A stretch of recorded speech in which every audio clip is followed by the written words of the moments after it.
And that's where you run your design studio, Great Sex. Great Sex Studios. I love that name because it's like the best fucking name. Like, I did a really big job in coming right out of COVID. I guess the advertisement guru in my head said like, what sells? yeah. Great Sex. Who doesn't like it? And when I went to get like a bank account, like that was like really crazy. Like Bank of America was like, we can't give you a bank account with that name. Like that's crazy. What's happening? This is Austin from Support Your Local Tattooer. I'm super fucking pumped to sit down today with somebody that I'm truly a big fan of. Mr. Blaze Ben Brooks. He's a fantastic illustrator, graphic designer, painter, all around good dude, creative monster. I think. Well, thanks for coming down. Thank you. That was really kind. I appreciate that, man. I was telling you yesterday, I'm sweet like, words. I'm trying to like really just be more picky about who we work with and who I get to like sit down with and make sure that I'm just genuinely fucking fans. And I really am, dude. Like, it's fun to like see. I look at your artwork all day, every day at work. You did all the branding for Maverick. So thank you for that. Of course. No, dude, thank you for supporting me and letting me be a part of the ride. I feel like it's pretty rare to like have the trust of someone to like kind of give them their whole maybe identity for whether it's their business or their baby that they've saved up their whole lifetime to like finally have a business. Yeah. So it means a lot. Thank you. It's wild because like I don't like we started Studio 21 like in 2003 or whatever. My mom was a graphic designer, so I grew up around it. Like I feel like I have a real good eye for design and like what's just works or clicks, you know, I don't know what you call that, you know, just feels right for me. And so my mom did everything for the shop, since the very beginning. So this was the first time I stepped away and like let somebody else do it. And it was cool. It was exciting. And like, was that scary, or had you only used your mom for any like branding work? Everything. Ever? Yeah, we kind of talked about this yesterday too. Is like, as a tattooer, like I felt like since we were artists, we had to do everything. But luckily, my mom had the graphic side of things, you know. So we also talked about that, how it's like there's a balance of that, and like kind of had the guidance. Yeah. I think too, coming from a parent. Yeah, my parents like were not in. They were already drawing, but like it was never like I could go and ask them like, hey, does this look like how it should look? And I think to them, it was always like, oh, the fact that you made that was great, but like almost wasn't enough clarity for me. I needed someone else to my mom was brutal, dude. She would just be like, that's not good. Like, and which is great. Probably what I was looking for.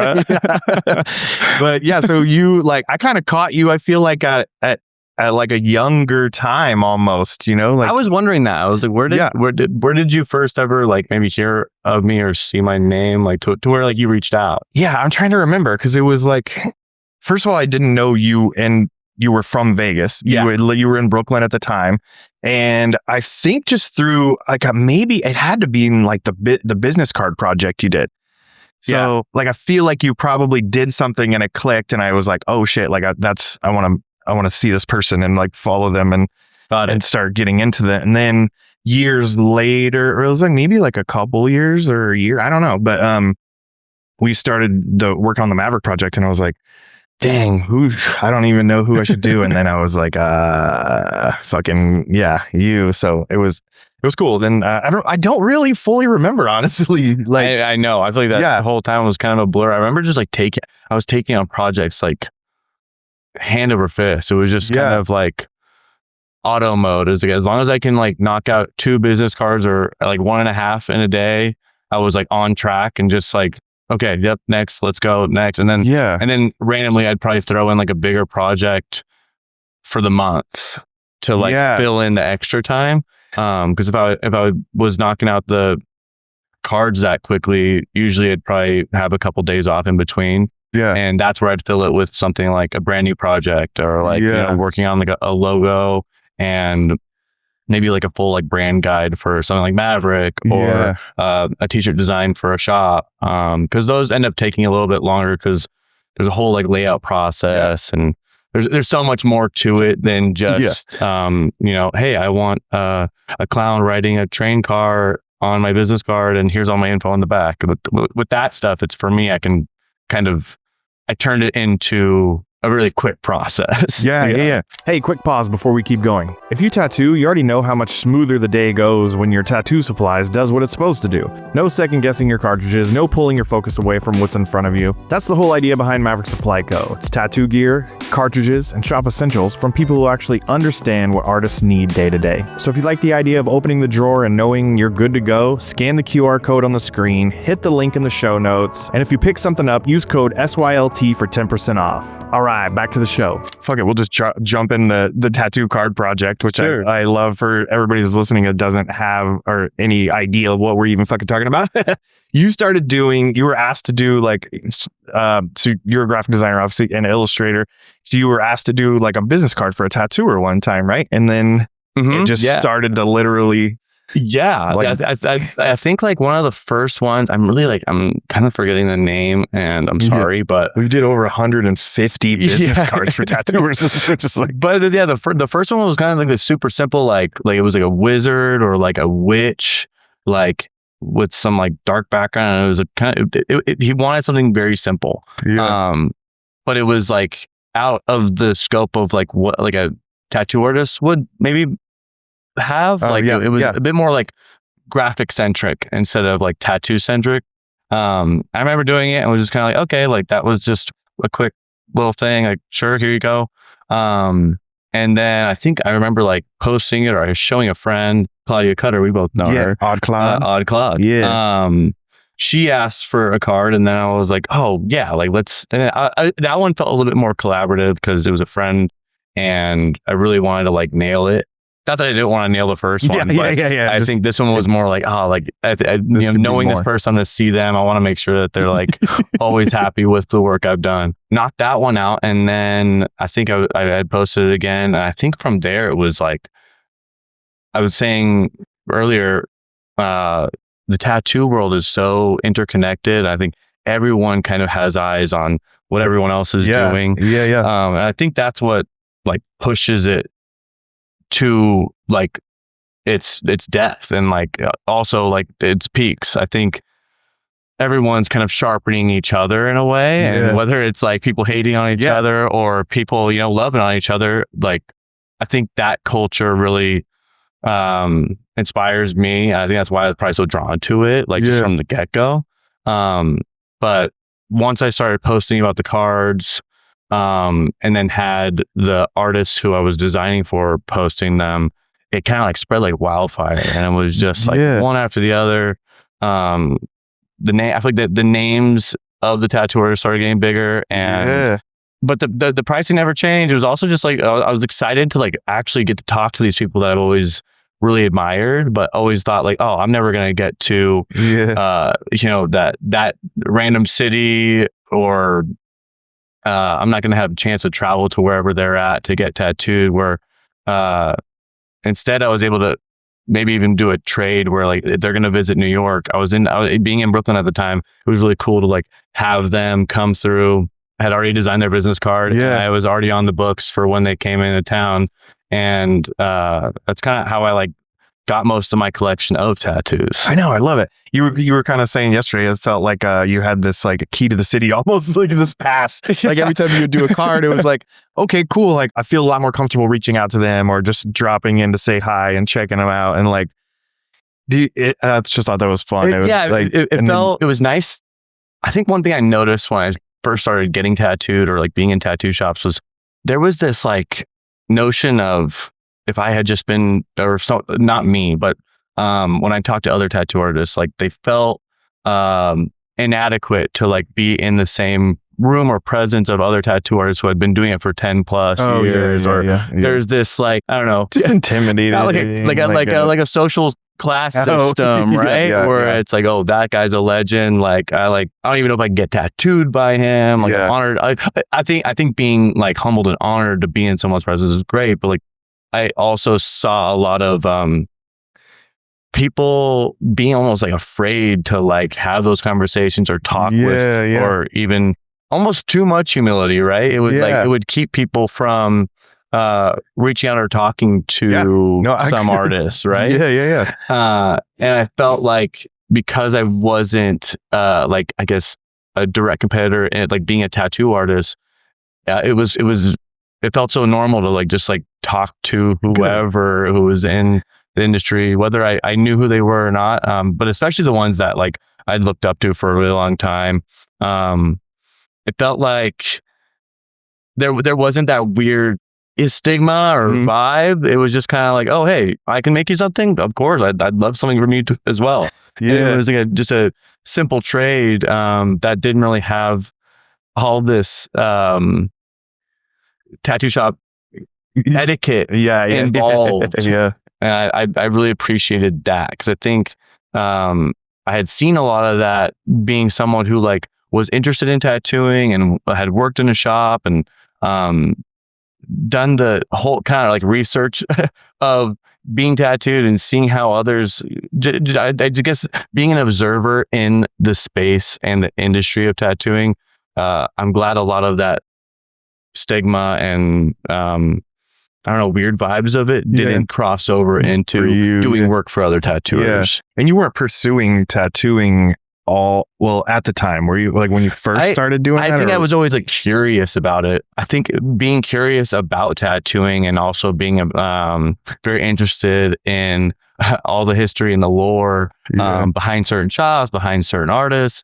I didn't write it out in my head that like I couldn't or wouldn't want to tattoo. So I always kind of kept that open and was like, oh, you know what? I think the reason I like worked at a shop in Brooklyn for a little bit was because I was like still open to apprenticing, and I was like in line for the next apprenticeship. Like that was never, it wasn't until I actually had a machine in my hand and like played around with it, even just on myself, that I was like, oh, you know what? I don't know if this is like clicking as much as my work as like an illustrator or graphic designer, or, you know, just an artist on paper. Yeah. You've been doodling ever since you were a little kid? Yeah. I probably started drawing when I was like 4 or 5, super early, you know, getting the crayons on the paper. Yeah. But I remember just having a lot of like time, like sitting, my parents owned a hair salon growing up, and we were kind of like the kids who would have to like come along with dad to like all the meetings, and like they were full-time salon like every day, 7 days a week. And so there was a lot of like downtime where like we just kind of like had to sit there and not do anything, or just be along for the ride. And I feel like having a notepad and paper or notepad and pen, or, you know, having some art supplies with me was always like a great way to like feed off the boredom. Yeah. And escape and just create like your own worlds. And I feel like it clicked for me really early that I was like, oh, this is a way to not be bored. Yeah. and learn like how to draw anything was like almost like I really like the idea of design being a problem solving activity, almost like a puzzle. I think I look at most art as like this puzzle that needs to be solved. Or like, hey, here's a problem, or here's a space that if you move these shapes around in the right order, it's gonna make the space feel better. Like a white piece of paper, you know, you have this little white rectangle. What do I put in, you know, in the right order to maximize the or have an effective like a finished product. Like it sounds very graphic designer. No, I know. I probably go too crazy where I just short circuit and just forget what words come after that. But no, that's funny. That's like the way you were thinking about it. Even then, that is 100% graphic design. You know, you have these parameters, and then you've got to come up with some. You have to, like you said, solve the problem. You have a certain type of information you need to get in there, and then you need to make it attractive and appeasing to people's eye. Please people's eye. That's pretty interesting. I think I've always worked well with like limitations, and I think like that's another reason why like traditional tattooing, at least the style in general, was very appealing to me. I think like only getting to use 4 or 5 colors. And also in a way for me, like, hey, if you had to put this on skin, like, what can't you do?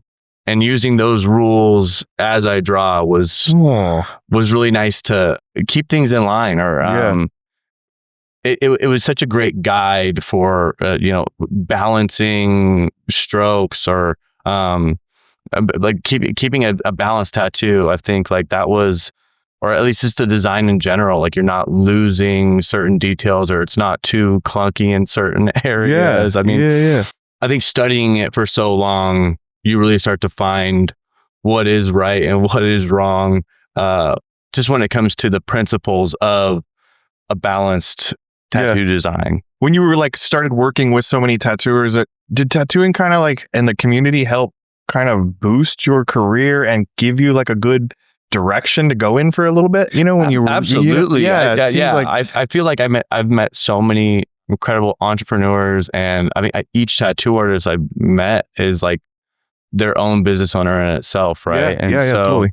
I think being a freelance artist is so maybe one and the same, but also so different. And getting to have a lot of tattoo artists as mentors, but also as peers, and also as something completely opposite of what I do sometimes. There's so many similarities, but then there's also some spots that I can't even relate to.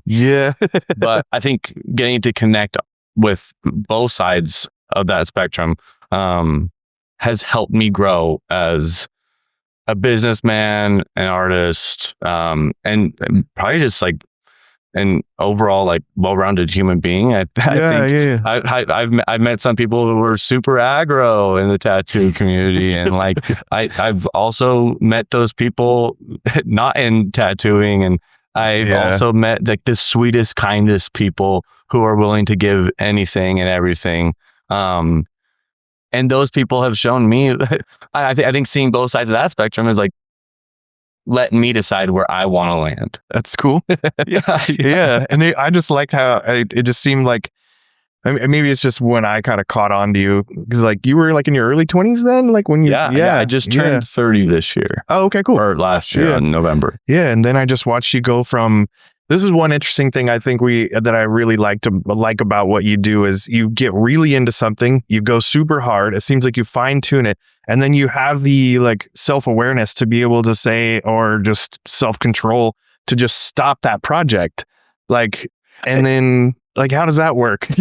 I feel like it's also in a weird way a flaw, because I get, once I feel like I've figured something out, I get bored of it. I totally once it feels like I've done it, I don't feel like I'm pushing myself any further. I feel like that was one thing with the cards. Like once I did like over like 100, 150, I like hit this point where I was like, I have this so down that it, unless something really crazy came through in an email, or like someone wanted to do, hey, I want to do a 100 card project, and I want you to do all 100 or whatever.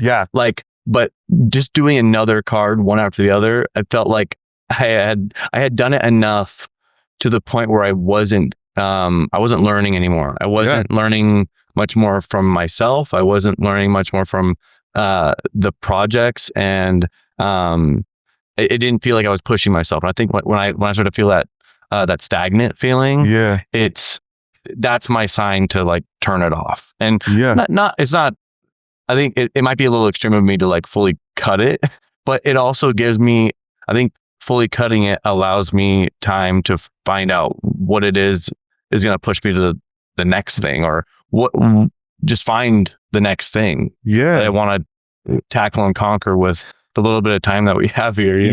I just like how you also didn't see like kind of maybe become dependent on the income of those specific tasks or projects. That's kind of the scary part of like stopping it too. That's kind of more where I was getting at, is like, dang dude, I mean, I get it as an artist, but it's pretty cool to just see you follow through with like, nope, I'm gonna start working on this now. It's scary doing it, but I think because even before I did that project, like even just being a illustrator for someone, or being a graphic designer for a company, and then taking the leap into freelance, that was probably like the scariest moment I've ever had in my career, where it's like you have to now do it on your own, and not having someone to give you a project list every day, and almost kind of cutting all your resources and having to gain the confidence that like every day you're waking up and you're going to have to like fend for yourself. After doing like that felt like the biggest one. Now when I do it on like a micro scale of like just changing what kind of style artwork or what kind of projects I'm going to take on, that feels more micro than that. Or maybe because I did the biggest jump, that all the other ones kind of feel like hops or skips or hey, I got the next one. Let's try it out. You told me yesterday you worked full time as a graphic designer for a church. Yeah. And then you started working remote, so you moved out to Brooklyn, right? And then that's when you really started getting into the tattoo world and stuff. So you were doing like all these side projects on top of your, like, how long did you do all your side projects on top of your full-time career? I guess to start from the beginning, like I went to high school out here for web design at a magnet school. And so they added like an extra couple classes to teach you web graphics or web design on top of your regular 6 classes.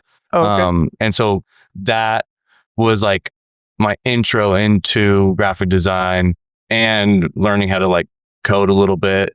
And when I was like, I think I was like 16, my mom got me an internship over the summer. This church called Central Christian Church. I had grown up in the church, and as I worked in it, kind of like really just like fell off of the religion thing. And then it was more so like, I think I just started treating it more as like a business. Like, hey, how do we, looking at as more like an industry standard thing, like how do I grow within this thing and treat it more so like I want to be on the same level as a lot of these larger scale companies that are at the size of this mega church that I'm working at. So from high school to about when I was like 20, I worked there. And then when I was 20, I had a friend of mine in New York. We went and got coffee when I was visiting there for, I don't know, like a long weekend.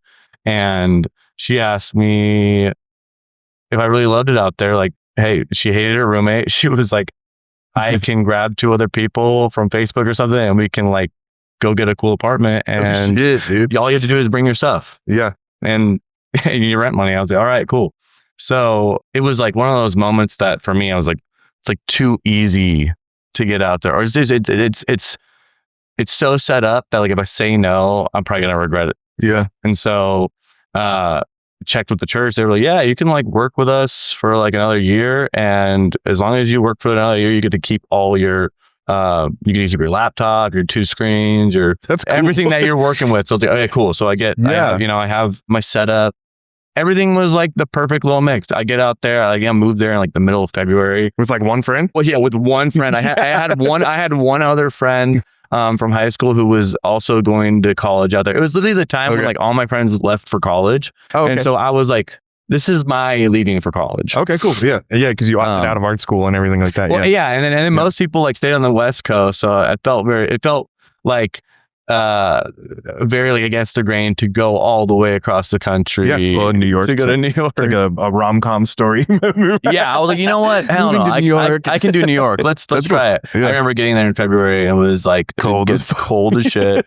And it was like just having only 2 friends there, and they're like full-time students. It was pretty lonely for like the first, I'd say 6-7 months. Like it was just really gnarly. I think especially not having a place to like socialize. Like I wasn't going to school to like meet new people. When I was like here in Vegas, like I would always, and I still do, like just hop into a coffee shop and become a regular there. And that kind of like gets me at least enough to where like if I bought a coffee from you for like 100 days straight, like we're gonna know each other at least a little bit to have some rapport. Or we hate each other. Hopefully. Or I'm just like that really annoying weird guy who comes in and works for like 6 hours and then leaves. Takes up the fucking table.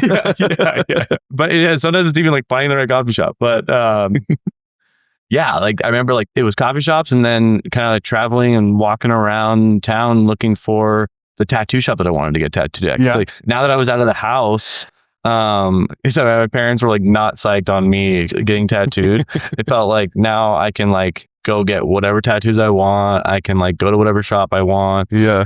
Finally having my independence. Yeah. As an adult, I guess. Yeah. First time like moving out of your family's home or something too. Yeah. Oh, okay. Yeah. It was like first time moving out of the house was like I was 20 years old. That's cool. Yeah. And yeah, moved to Brooklyn. And I think the first shop I like committed to was Allied Tattoo. Yeah.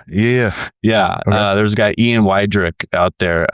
He had some really cool flash on the wall. It was just he did a great job at like only using like green, yellow, red, and black for like these like 9 sheets in the shop that I was like, oh dude, this guy has it all laid out like perfectly. It all just felt super cohesive. And I think when I see cohesion like that, that gives me a good idea of like this person understands what an aesthetic is and what they see it very clearly, what is and what isn't their style for it, even if it's just like 9 sheets or if it's their whole catalog.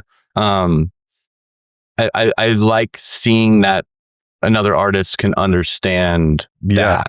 Yeah, there's an art form to that big time. Not beyond just the illustration, just the way you like you said, like seeing it as a finished product is cool as fuck, and it's something I've always struggled with. Like I think as artists, we're like so encouraged to make whatever's on your mind and like just do it all. Aren't taught until like you meet like a mentor or someone who like really understands the feeling they want to evoke or like really dial in a body of work. Yeah.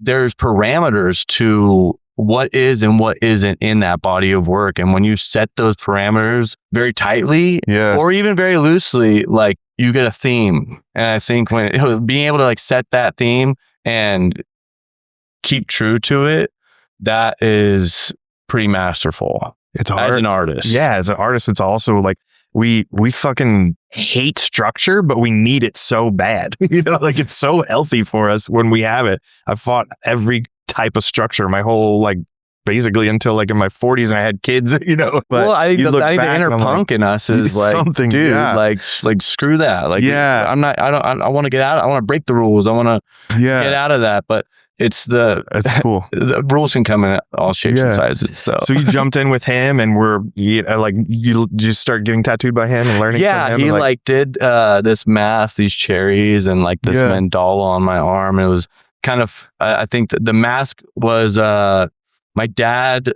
went surfing in Bali when he was like in his 20s, and he brought back like these pictures of all these masks. Yeah.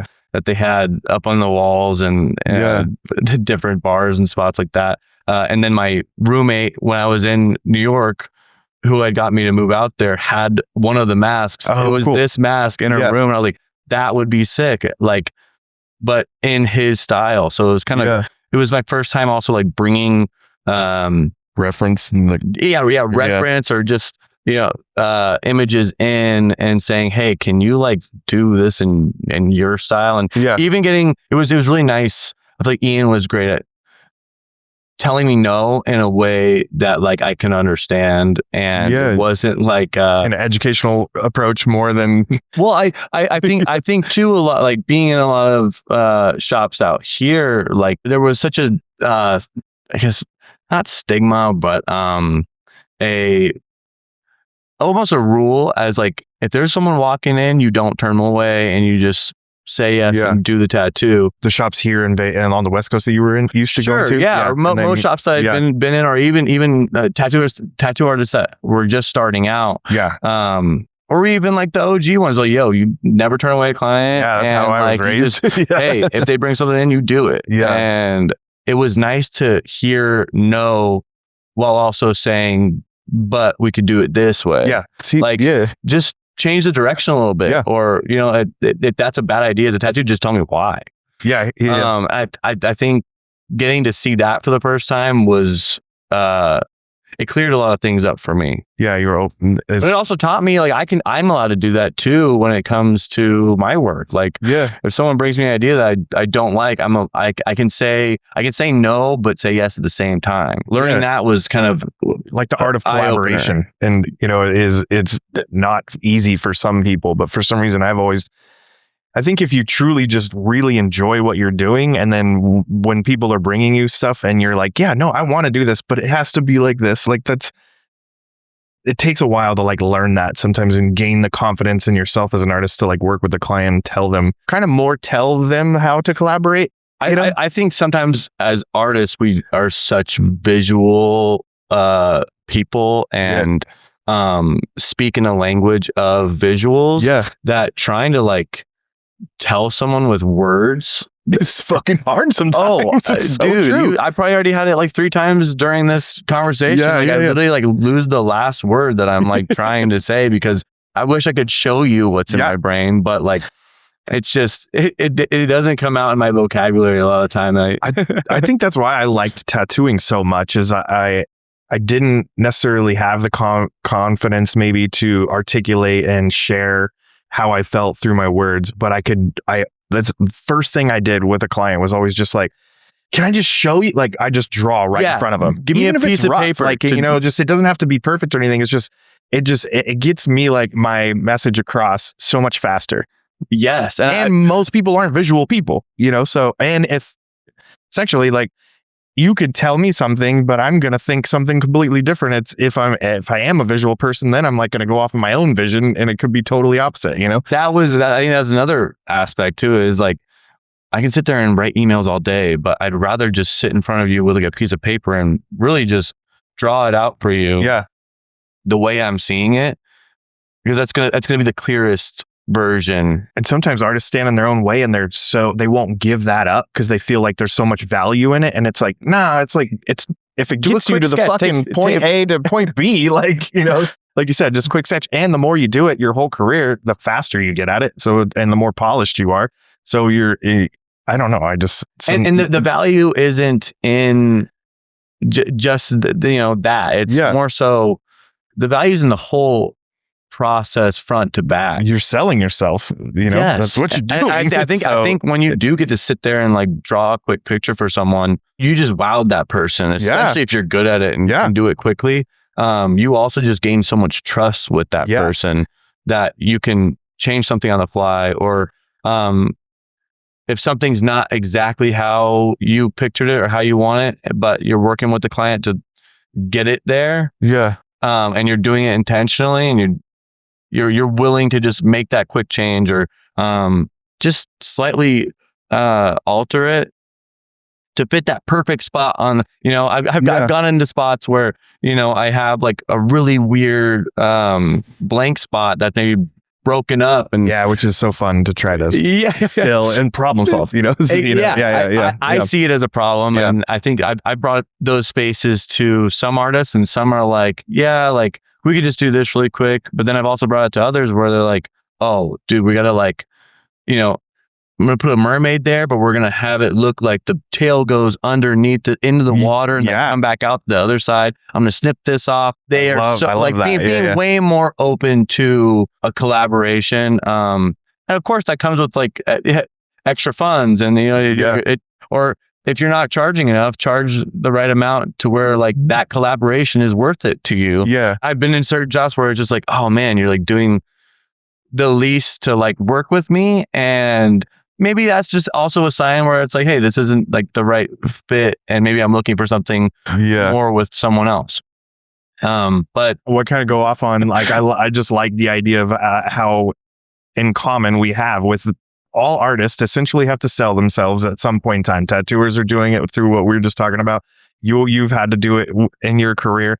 And if you're just willing and open and ready to just share, especially if you have the fucking time, if you're a newer artist, like, and you just put in more time, just put in as much as you can, even if unfortunately they might ghost you or not like your image, at least you like tried, you know, and you could learn something from that. You trying is not going to hurt you. Like you're like your space, and you being in this industry and the space that you want to be in, it's going to take your effort, and someone rejecting that collaboration with you shouldn't affect how much you're going to try with each and every person or the next person. Yeah, because you take that time that you put into that illustration and essentially apply it to the future to sell to somebody else. Just put it on the wall behind you.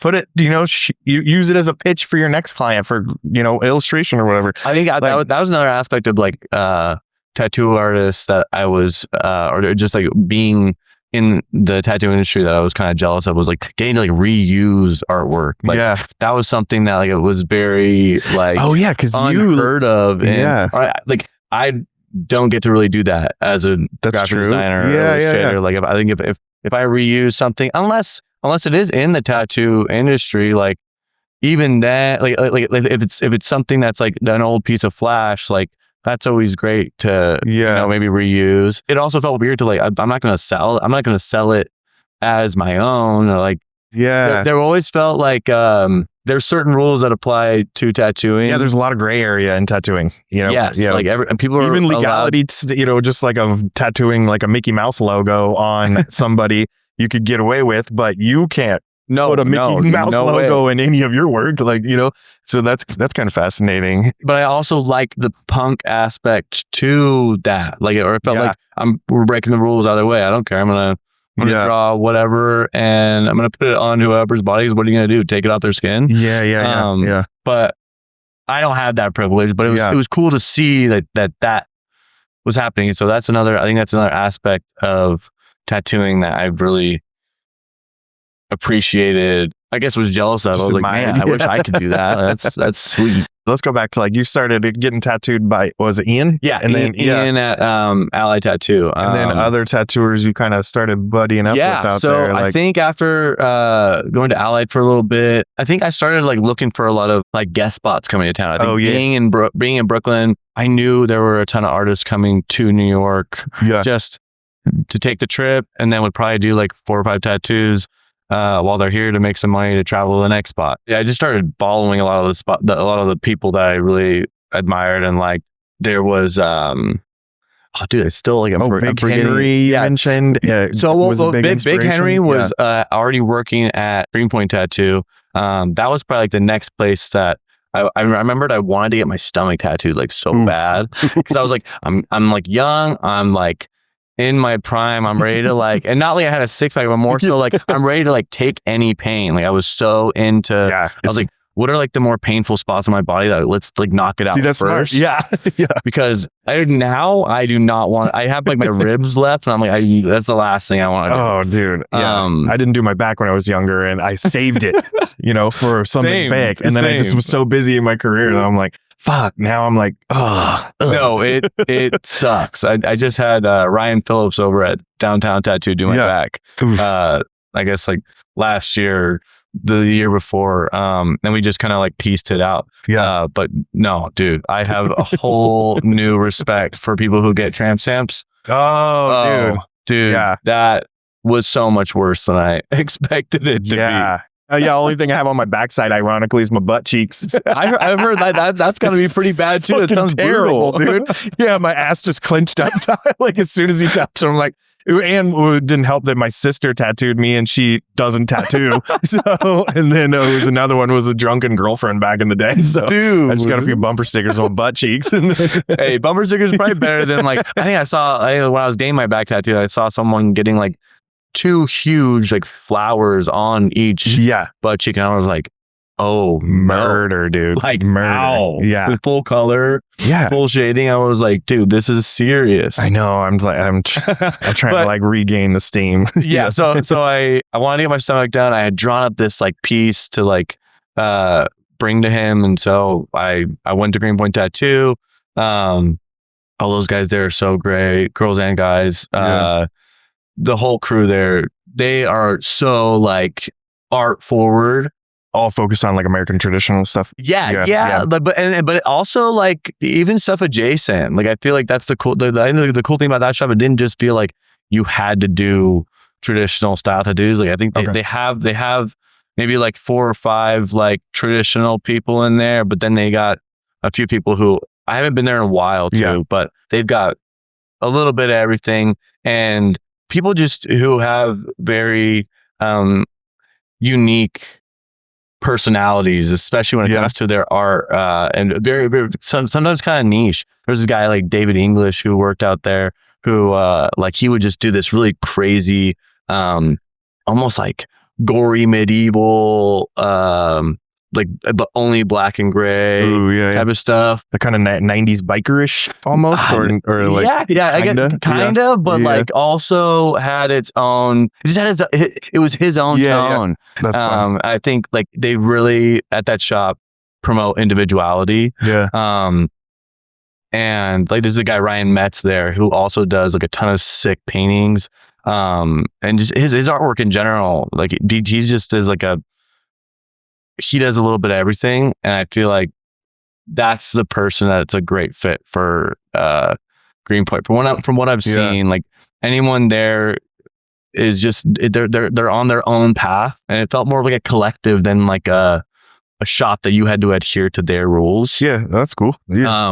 But Henry was his name's Enrico, but I think everyone just calls him Big Henry. I brought my drawing to him, and he was like, "Hey, do you want me to do it exactly like this, or do you want me to do it in my way?" I was like, "Oh, dude, I'm coming to you. I want you to do it your way, of course." And that kind of just became our thing. And so we knocked out my stomach in like 2 separate sessions. Hurt, but it was also like it got me like fired up to do. Now I want to do my chest. I want to like have. I want him to start. He did my cuffs next. And I think what I loved about going to Henry was every time I'd come to him with an idea, he had this very direct translation in his own way of drawing things, and it felt traditional, but it felt like it was just Henry traditional. He felt like a machine where like if I had this idea, bring it to him, it's going to come out the other side completely like Henry-fied. The filter on it. Each time it was almost like better. And so like it also like inspired me. Of course I'd like go to him. There are certain things on the wall where I was like, oh dude, that's like perfect. Like his own work in general is just so solid. And I think he's another one of those people who I feel like his body of work is so cohesive. Working with him on anything has always been great. And even the last time I went in there, I think it was after I had moved away. We hadn't talked in a really long time, but he just always makes sure to take care of me. And he's one of those people that I feel like after being in, tons of shops and going and getting tattooed in plenty of different cities, he was someone that I feel like most tattoo artists should strive to be like. And put in that extra effort, and you'll build a clientele that you can trust, you can love, and they'll love you back. I like the idea of just not being afraid to push the limits on adjusting your style to things. Like if you're not putting in like whatever just kind of naturally comes out of you into whatever you're doing, I feel like you'll never really stand out, and you got to push the boundaries a little bit, and you do have to break the rules and to really come up with something that's super unique and stick with it consistently. Yeah, well, I think if you don't do that, you're not leaving your mark. You're leaving someone else's. You're leaving someone else's mark. Or like if you look back in time, it's like, oh, like if you see something that reminds you so much of someone else, okay, so that guy was just doing a bunch of stuff that looks like stuff. But which is also tough. It's tough to be original nowadays. And and especially too if you're concerned about what your peers think, like if you're around a bunch of people that are constantly telling you that you can't do this or you can't be like that, then I don't know, man. That's why I kind of sometimes have always like just did my own thing because I don't like fucking anybody telling me what I'm not allowed to do. I think, especially if I know my intentions are good and healthy, it's like I just want to create something. Like the people who have listened to others or haven't broken out of the rules, they didn't last long, or they didn't they didn't make anything that really mattered, or that's probably a little harsh, but no, just didn't make anything that stood the test of time. I think, and sometimes time takes you a long time to pick up on your style or whatever. Finding yourself takes your whole life. Yeah. And I don't think you ever truly find I don't think so either. The exact you. Yeah. There's this old tattooer, Gil Monty, and he said he did these like really odd skulls that people talked a lot of shit about. And he goes, well, you do it wrong for long enough, it's going to turn out right. Like someone's going to catch on. No, that's a great quote. It's great because I remember like getting so much shit for the way that I drew my skulls in the beginning. Like people were like vocally like shit talking, and I'm like, fucking whatever. But like, I don't know. That's just what comes out of me. So I'm just trying, so I stick with it. And then it's so much better to just be doing what naturally comes from your brain or your perspective.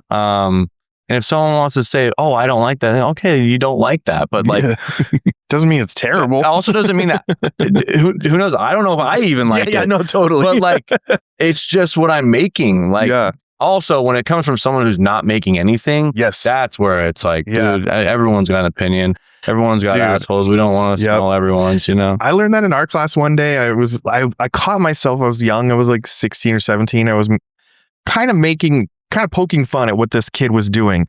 And he looked at me and goes, where's your version of it?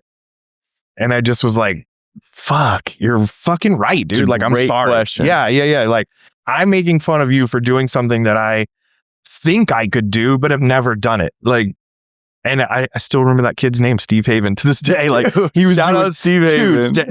He was doing these mini truck in the 90s, like mini truck graphics for the back windows were like a big thing for your car club. Like, you should, I don't know if you ever looked into it, but reference like the mini truck hand painted graphics. They're super 90s and fun and shit. And like, I messed around with airbrush and everything and painted in the garage, but I never did it. I also never had the balls to get a mini truck, and I wanted one, but I just didn't do it. And he had a fucking mini truck and he hand painted that shit, and it was like pretty rough, but he fucking did it, and he did it himself. So I don't know. There's just little things like that. Like, like you said, like, don't be fucking poking fun at people that are doing shit that you can't fucking do, or you never even tried. You're not even gonna like try to do, or certain critiques, they got to come from the right place, or don't listen to them. Yeah. It's not easy, as art.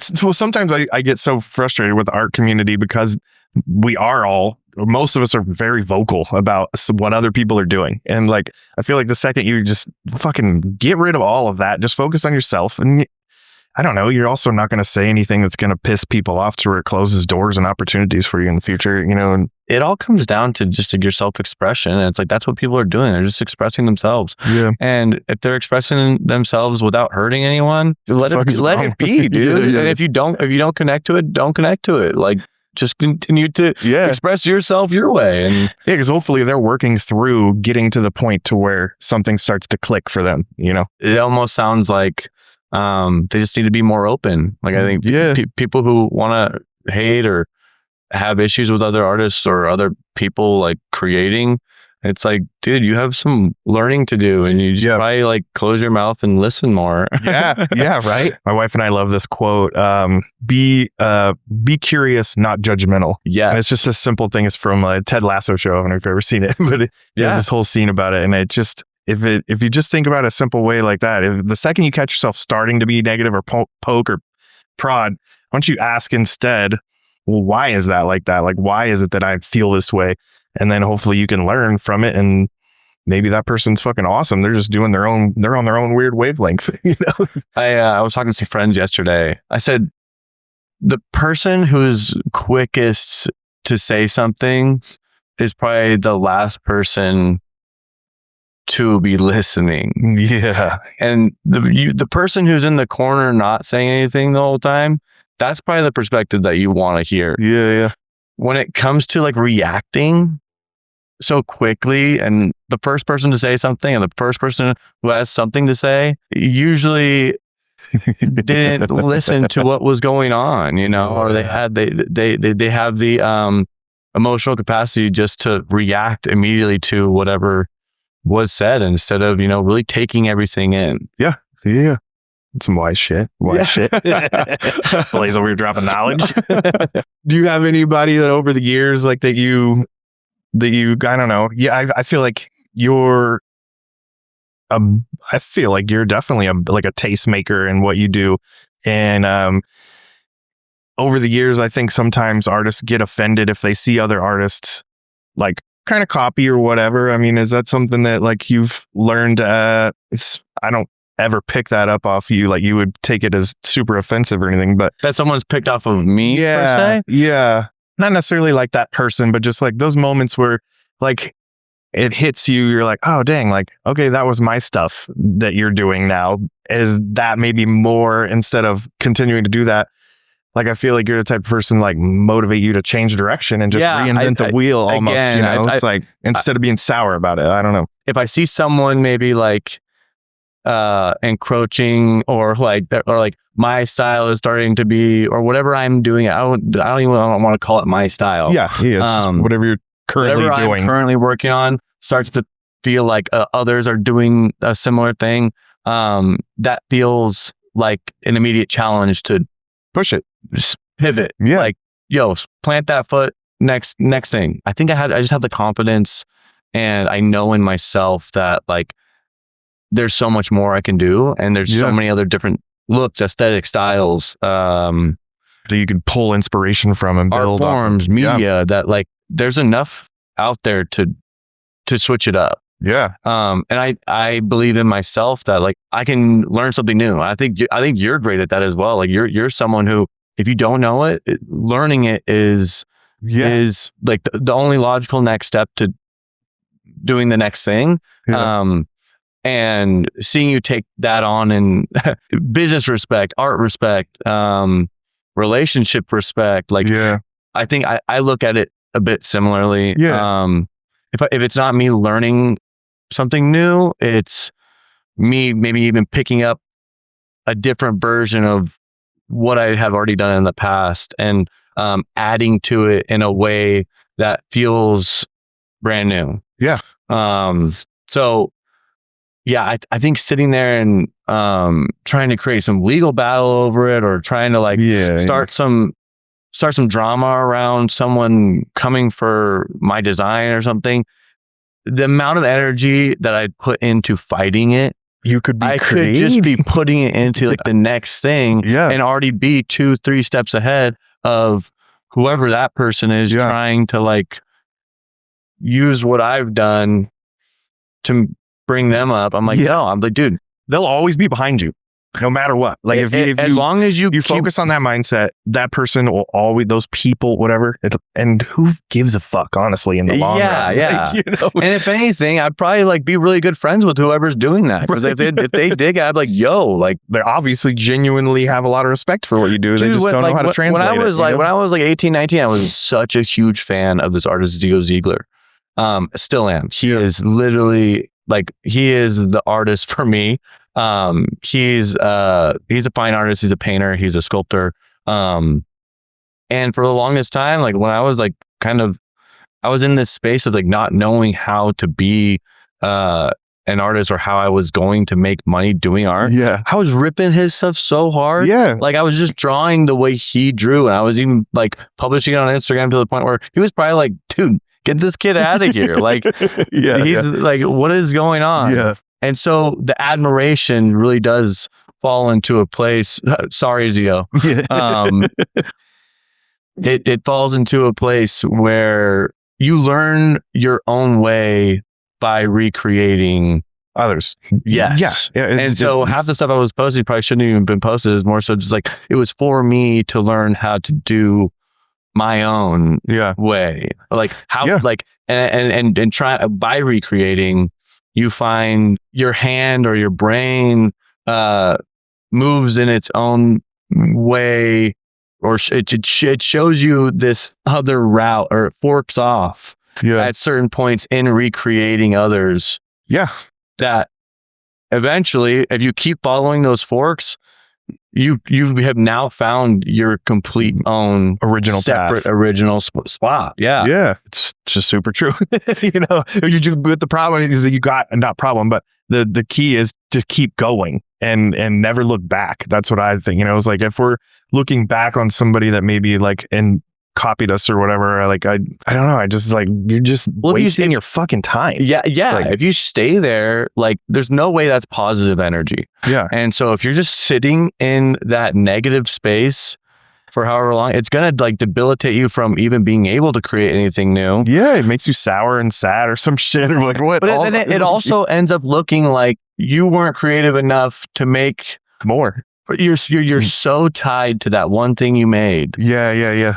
That you can't make anything new or better. Like, no, it should be a challenge. Like, to go make the next best thing. Yeah. when the person who didn't take that route, show them that this is the way you can do it. Yeah.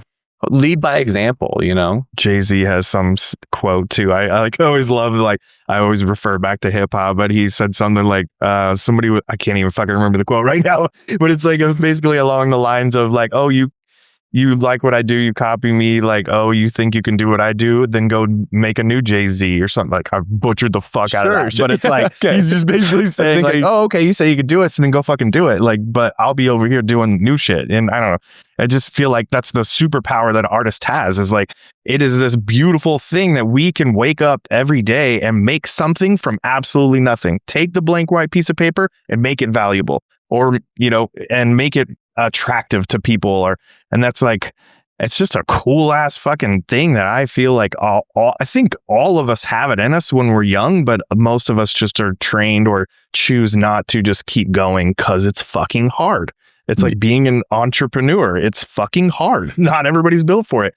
Being an artist and constantly being like having to recreate yourself. You don't have to, but you should, and you should be driven and motivated to constantly be just fucking throwing shit out there, you know, and just see what sticks and have fun with it. And like you said, then choose the forks from there. Yeah, I think continuously throughout your life, whether it's monthly, weekly, daily, like asking yourself who you are and then answering that question, whether it be through your art or through your journal or through your actions and the way you like treat others in your relationships, or every aspect of your life. Like, that should be done often enough to the point like you know these different versions of yourself. I feel like there's certain people in my life that like don't ask that question enough. Yeah. And it makes you sad. Like it bums me out when I don't think the answer is ever super clear, and because I don't think it's supposed to, but it can be clearer when you do ask. Keep an open mind. And do you read much like self-help type stuff or anything like that, or is it always no? You seem like an old wise man, but like, you know, you're like 16 years younger than me, but like, you know, I think so I lost my dad when the reason I moved back from Brooklyn in 2021, after 5 years in Brooklyn, my dad passed away. Yeah. And him and I were super close. We didn't get to like reconnect after he had moved away and like was kind of on his own journey for a bit. And I saw him like once again before he passed away. After like maybe we had like 4 or 5 years there where like we were only FaceTiming like once every few months. And, finally got to go see him for like a little bit, and then I think like the next year at around the same time he passed away. Randomly heart attack. Yeah. Shattered my world. I moved back from New York, and it was kind of one of those like just defining moments for me, that like my life motto went from like, I just want to have fun and like be a fun guy in this life, to that's not enough anymore. What else? What do I think when you lose something like that, or you lose someone like that who was part of your creation, it really just opened up my brain and my curiosity to like my purpose, and I guess searching for a bit more of like these self-help ideas, direction. Yeah. And so like tons of podcasts, and listening to others cover, you know, ideas of grief or ideas of time, ideas of how to spend your time, your energy, and be in a place that helps you and others as one. Yeah. Yeah. You know, the whole spectrum of self-help, but also like the whole idea of all of us, you know, kind of being kind and just open. Being kind and open. It's really not that complicated. If you just boil it all down to straight up, just fucking being open-minded, kind person and patient with others, you know, and like you were kind of talking about earlier, the reaction is the kind of like a true sign of some people. It's the way that we deal with these problems is kind of ends up being who we are. And I don't know if that makes much sense, you know, it does. I mean, it's like a true sign of like who you are is when you really like get down to these like rough and tough times, and how you treat yourself and others around you through those times makes you who you are. And hopefully you look at it in a more positive light, take something that's that tough and help it, like, I don't know, take time to heal and everything, obviously. I think that process of grief for me, it took me away from art, and almost like I felt paralyzed because I got like the I always tell people, well, like a weird way to say it, but I got like the ED of like of drawing. Like I couldn't sit down and draw anymore. Just like it just was like a full on mental block. And I think I see it as my brain was more in like a survival mode. Yeah, and I think being in a survival mode, you really like you can't tap into that creative part of your brain, comfort of being free. You know, yes, like there's no sitting down and feeling like, oh, like everything's all right. I can now I can draw. And so for a long time there, I was actually really worried about my work. I remember like distinctly wanting like 9 to 5 where I could just go clock in and just let me do like some clerical stuff. Like let me do just some A equals B type stuff. Like it was getting through that really taught me too, like, okay, like you need to learn and go through this, because if it happens again, you need to know how to like continue to work while this is going on, or take the time, like know what kind of time and what kind of process this is, because you're gonna this is just the first loss of many. And then I don't think it was even my first, it was just probably just like the most significant. And I think coming out of that, I was like, okay, now I'm living back in my hometown. It doesn't feel as inspiring as Brooklyn. What can you do about that? And I think that was my next motivation, was like, okay, I want to beautify Las Vegas. I want when I walk into businesses here, I want to have a hand in, and whether it's my hand or the next person, I want the standard of design and illustration and merchandise and logos, branding to be up there with New York. Or with LA. Because I think this city has the means to do that. But also it falls in the hands of designers and creative branding companies and creative people willing to bump that standard up. And I think I was like, hey, you know what? I'm going to take it on myself for as much as I can. And I think if I do enough businesses, they're not going to resort back to an artist who isn't doing it right. If anything, it's going to bump the standard up to where like those designers or those artists have to like raise the bar. Guys, we're lifting it. And I like looking at it that way. I think there's probably people out there who go like that's maybe like a selfish way of looking at it, or a selfish way of doing it. And it's not the Blaze show. It's the Design in Las Vegas show. I want that to be elevated up there. Because I want to live in a place that is pretty. I want to live in a beautiful space. I want to go to a coffee shop that looks beautiful. I want to buy a t-shirt from my favorite bar and wear it with pride, and take it to somewhere like Brooklyn, or take it to somewhere like LA, or take it to somewhere cool, and have them be like, damn, like, where is that? That's in Vegas? Like, where, like, I want it to feel that way. And I think, to bring it back to tattooing, I think that's the cool thing about traveling and collecting is a lot of tattooers all over the world kind of also do that, but like worldwide. Yeah. It's kind of crazy that like there's someone in Indiana, there's someone in like upstate New York, and places that are super hard to get to that like are probably doing like out of this world, next level, raising the bar tattoos. They're beautifying their little space, their little city, their little town.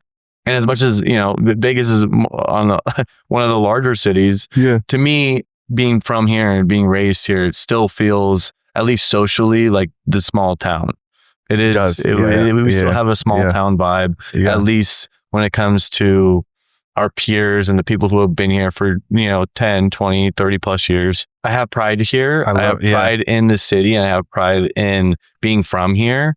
I think coming back from Brooklyn, it was like, I was really upset to leave Brooklyn, but then I've also kind of shift gears or shift my perspective and say, yo, you're going back to a place that you get to like actually like take pride in and own. Like when people say, where are you from? Like Vegas. I am from Las Vegas.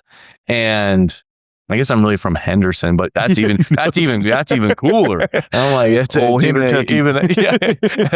old Tucky. Yeah. I guess with that, it also feels like getting to wear that on my chest or wear that on my back. I feel even closer to the design work and the artwork I'm putting out for my peers, my friends, my family, my community that serves me and the people I care about. I love it, dude. I was like tearing up almost because like I just fucking love, I feel the same way about this fucking city. And I get so tired of like back in the day traveling around. And I remember standing in line in Portland at this donut shop, Voodoo Donuts, the original one. Yeah. And this girl, we just started talking. It was late at night and she's like, oh, where are you from? I was like, I'm from Vegas. And she goes, oh, you poor soul. And I was just like, fuck you, dude. Like, you know, I threw a donut at her head later that night, but she asked me to. She just didn't know I was going to throw it extra hard. But I hated that energy. And I had friends too from Chicago and New York, and they would kind of always talk shit about Vegas. And I'm like, this place is fucking rad, dude. And like there is a culture of people here in a small community. Like they are some of the most creative people in the world. You look at like the Cirque community that come through here. God, you know, don't like even these get me started. Yeah. Like we the performers do. here. Yeah. I have some performer friends who are just, the talent blows my mind. What they can do with their bodies is an art form unlike any other. And then they'll turn around and like play the drums too, or fucking do, you know, paint, and you're like, what the fuck? Like, dude. Yeah. And so I've always been, I don't get offended easily, but I definitely do take offense to shit talking my city, which I think everyone should have that level of pride where they're from. I get it, but don't bash other people's cities, you know? It's for like, sure. I think coming from an understanding place, like people just like, they probably were here for a second for a trade show, and they were like, that sucked. Between it's like, one block. You didn't see, you saw the trade show version of, you do that anywhere. Yeah. You haven't woken up in a fucking hot car in the desert after a long party and hearing the birds and smelling the sage and the fucking sweat running down your face, or just like, you know, coming out of a strip club at 5 a.m, or just all these different little fun things that I've like experienced in the hikes and the fucking, it's a gorgeous fucking city, and it's wild. And yes, it grew very fast and it was very cookie cutter, you know, and all of our shopping centers look the same. I'll give it that. But it was like, also, it's like, I've always just looked at it as like, okay, well, that was like its teenage years, you know? It's like when I moved here in 89, I was in 4th grade, and Rainbow was that was it. That was the end of the road, you know? But it's just grown so much, and it's so cool to see it come. But it's more importantly, like, it's cool to see someone like you take the pride in that simple approach to putting your all in on your community, instead of being an artist that sits around and just like, there's no culture here, I'm moving to Portland. And you're like, well, that's how it felt, right, bro. Like, when I was about to move to Brooklyn, or I mean, even before that, in high school, in middle school, I do remember the feeling of like, again, that small town vibe of like, I'm going to get out of here and make something of myself. Yeah. And that like stayed with me even like till I was about 20 when I moved to Brooklyn. I was like, I'm going to get out of here. I'm going to go make something of myself somewhere else, because this place doesn't have what I need yet. Yeah. And I think coming back to it, I think I was worried that my perspective hadn't changed, or that I would feel the same going back. I was like, oh, maybe I just hop in for a little bit and I go to the next spot. But yeah, no, instead it was, oh, this now has enough for me, or maybe now I have enough to give it. Yeah. And stop expecting of it and go like, hey, if you see something wrong, go be fucking do something about it. Part of it to change it. Don't sit there and complain about what it doesn't have for you. Yeah. So add to it. Yeah. Or just be in there, get in there, do something instead of point fingers. Yes. Yeah. Like, oh, it's not cool because they're not doing anything, or it needs more of all this. And it's like, I think too, with age, it really shows you like you have to do that, or no one's going to. Yeah. Yeah. You need to be the inspiration for the next, or else it's always going to stay how it felt when I was, in middle school or high school, saying to myself like, dang, I wish this place had more of this or more of this. Murals, like, or more fucking like, dude, now I am in a position to be able to do that. So like, let's do it. Let's do it. Yeah. I love I drive around town now. I've been following you for a real long time. So it's cool to see. And I'll literally find myself go to businesses because I've seen you do the branding. Oh, dude, I cool. literally learned about Silver Stamp, by going, I'm not downtown a whole lot. I got little kids, but then With Love Always. Yeah. I haven't got to go there yet, but I want to go there. And the ice cream spot, I got to take my kids to. Was the ice cream spot? Sorry, not sorry. Sorry, not sorry. Yeah. Yeah. But just, I don't know, it's just fun to see you do that and put your mark on it. So I grew up, my mom did the logo for Meadows Mall. She did a lot of logos that are still running around town.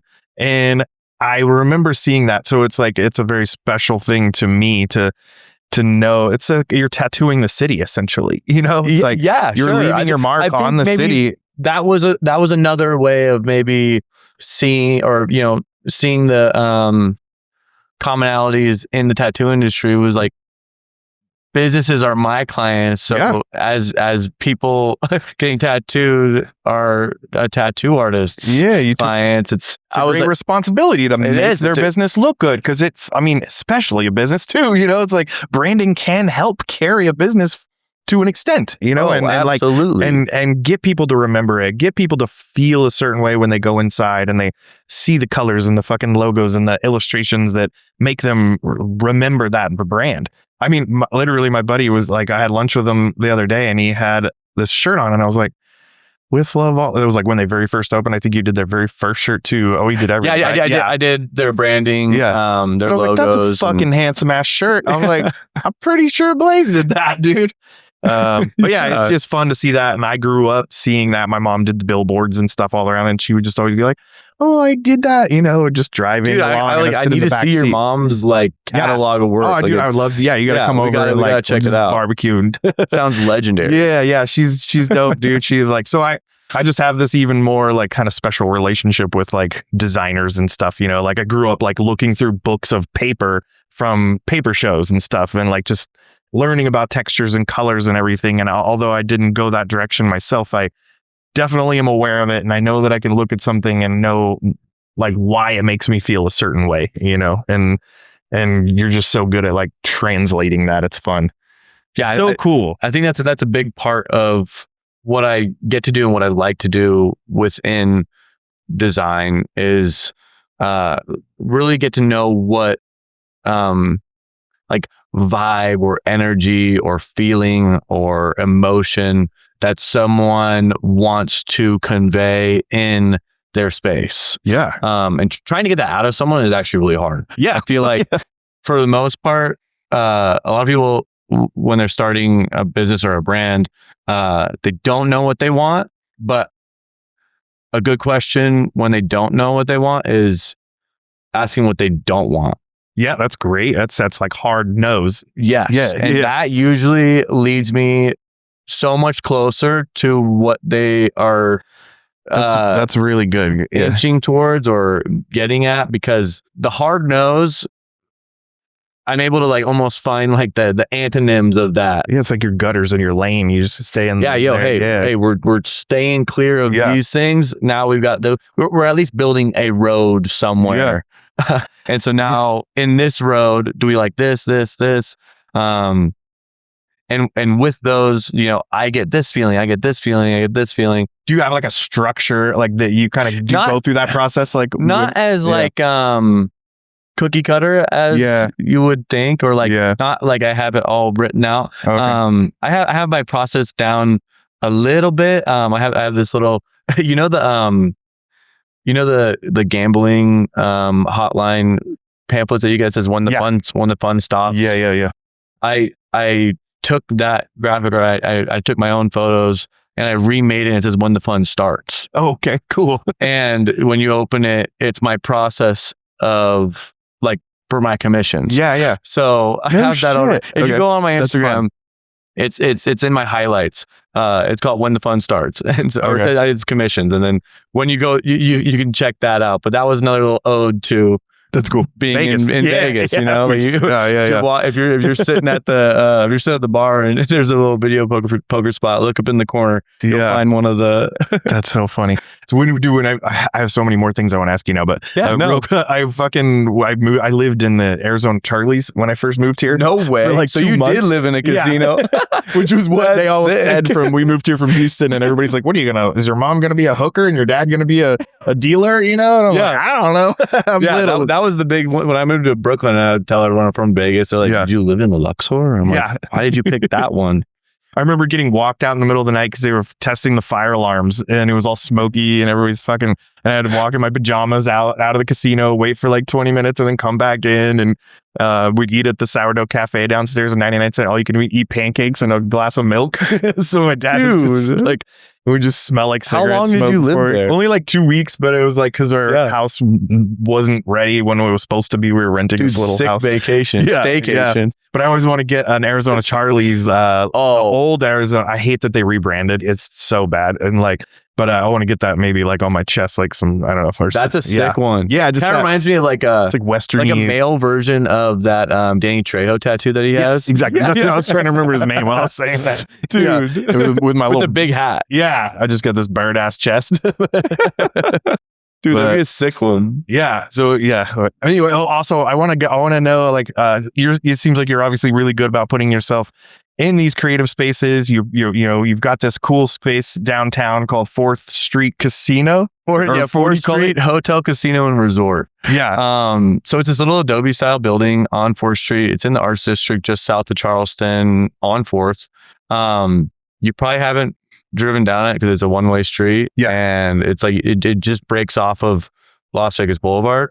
And we found the spot actually from Nico Rusin. Oh, okay, yeah, the tattooer and awesome. It's like he does a lot of murals, kind of geometric pattern. I want to talk to him actually. I always forget to reach out to him. He should be on here next. Yeah. He is also one of the kindest people I've ever met. Yeah. Really cool dude I think he's from France. Yeah, he's for sure French. Him and his wife own La Linnea. It's a piercing and tattoo shop. Yeah. It's that one's on I think it's also on Colorado and Commerce. Our friends from the Good Wolf, Lisa and Sean, I reached out to them because I was looking for a space. I think it was my second birthday after living back in town. And I was like, I can't keep working at these coffee shops. I need my own space to work. I had just gotten out of a relationship too. I was like down in the dumps, and I was actually we had the 2 days prior, I had searched for a spot on my own, couldn't find anything. And some of the people who were dealing with were also not too kind. And so I was just not having a great birthday. Lisa and Sean told us to check out where Nico was working. And he has a tattoo spot. He actually just redid it with Linnea Pastel. She left downtown. Yes. Yeah. Really cool spot. I haven't been up there yet since they redid it, but it looks sweet. And Nico was like, yeah, dude, here's my landlord. I hit them up. Me and my two best friends went and checked it out, and it was such a big spot. Like it was also like it used to be like it looks like it used to be like a doctor's office. Like they had the front waiting room, and then the middle room was kind of like a break room just to like eat or something, or like have like a receptionist back there, and then the back room was like the doctor's office. And it had like all these shelves, or whether it's a doctor or like a lawyer or something like that. And so when we were checking it out, I was thinking, this is like a lot of space for one person. And my two best friends, Jay and Cole, were like, dude, let's do it together. Like Jay will take the smaller room because he just needs more of like a recording space. He's a singer-songwriter. I just met him the other night. Douglas here in town. He's I have too many words. He's an incredible artist and an incredible friend. And then same with Cole Curtis. He is a photographer here in town. He was going to take the front room and we were going to make that a photo studio. And so we like demolished the whole like front counter and like completely redid the space to feel just more like a blank white slate or a studio. And I took the back room, and it is now and then it's now our studio. So once we kind of set it up to work there, in my head, my branding head goes, we need to like call this place something. We need to like make it, we need to give it some lore. And we love the idea of like, cause the building is like this, like full on Adobe style building. Cool. Like it looks like out. It's straight out of like Arizona. Which also kind of gives it this like cheeky, like California culture, like just, it's a weird little spot. So I was like, this probably was at one point some like weird casino. That like had its own like Adobe theme to it. So I was like, let's call it 4th Street Hotel Casino Resort. We'll tell everyone that this place used to be an old hotel and casino, like Aztec themed or inspired, or Adobe themed inspired. And I came up with a little bit of a brand, like a 70s style branding. We have a bunch of like, we have a bunch of different like walnuts and wood, 70s style stuff, decorated, throughout the whole space. And it just kind of like turned into it and transformed with our vibes throughout the past like 3.5 years. Like in November, it's going to be 4 years at that spot. It's cool. And so you guys are just all creatives in one place. And do you feel that energy? I mean, he gets to help you with photography, and you get to help him with graphics, and then the music coming in too. Like we all get to collaborate when we get time to plan different events, or if Cole needs help like setting something up graphic wise, like he's so photo that like there's some moments where it's like, hey dude, I just need to type on this, can you like work your magic on this? And there's a lot of times where like, hey, I get like a new shirt that comes out, I want some good photos of it, and hey, he comes in, we set it up and we knock it out. And cool. Jay too is one of those people that if I need some type of music or sound worked into a video that I'm working on with, or if I need him to be in a video, like he's also such a high energy, super talented singer, and that he can make it work for whatever that's fun. Whatever project we're working on. Just help add some individuality to it. And I get to work on his show posters whenever he does a show. So it's also like we all get to like intertwine, and when the time strikes, it's not all the time, but when we do, we really soak it up. That's cool. It's really fun. And that's where you run your design studio. Great Sex. Great Sex Studios. I love that name because it's like the best fucking name. Like, I think I did a really big job in like, it was like coming right out of COVID.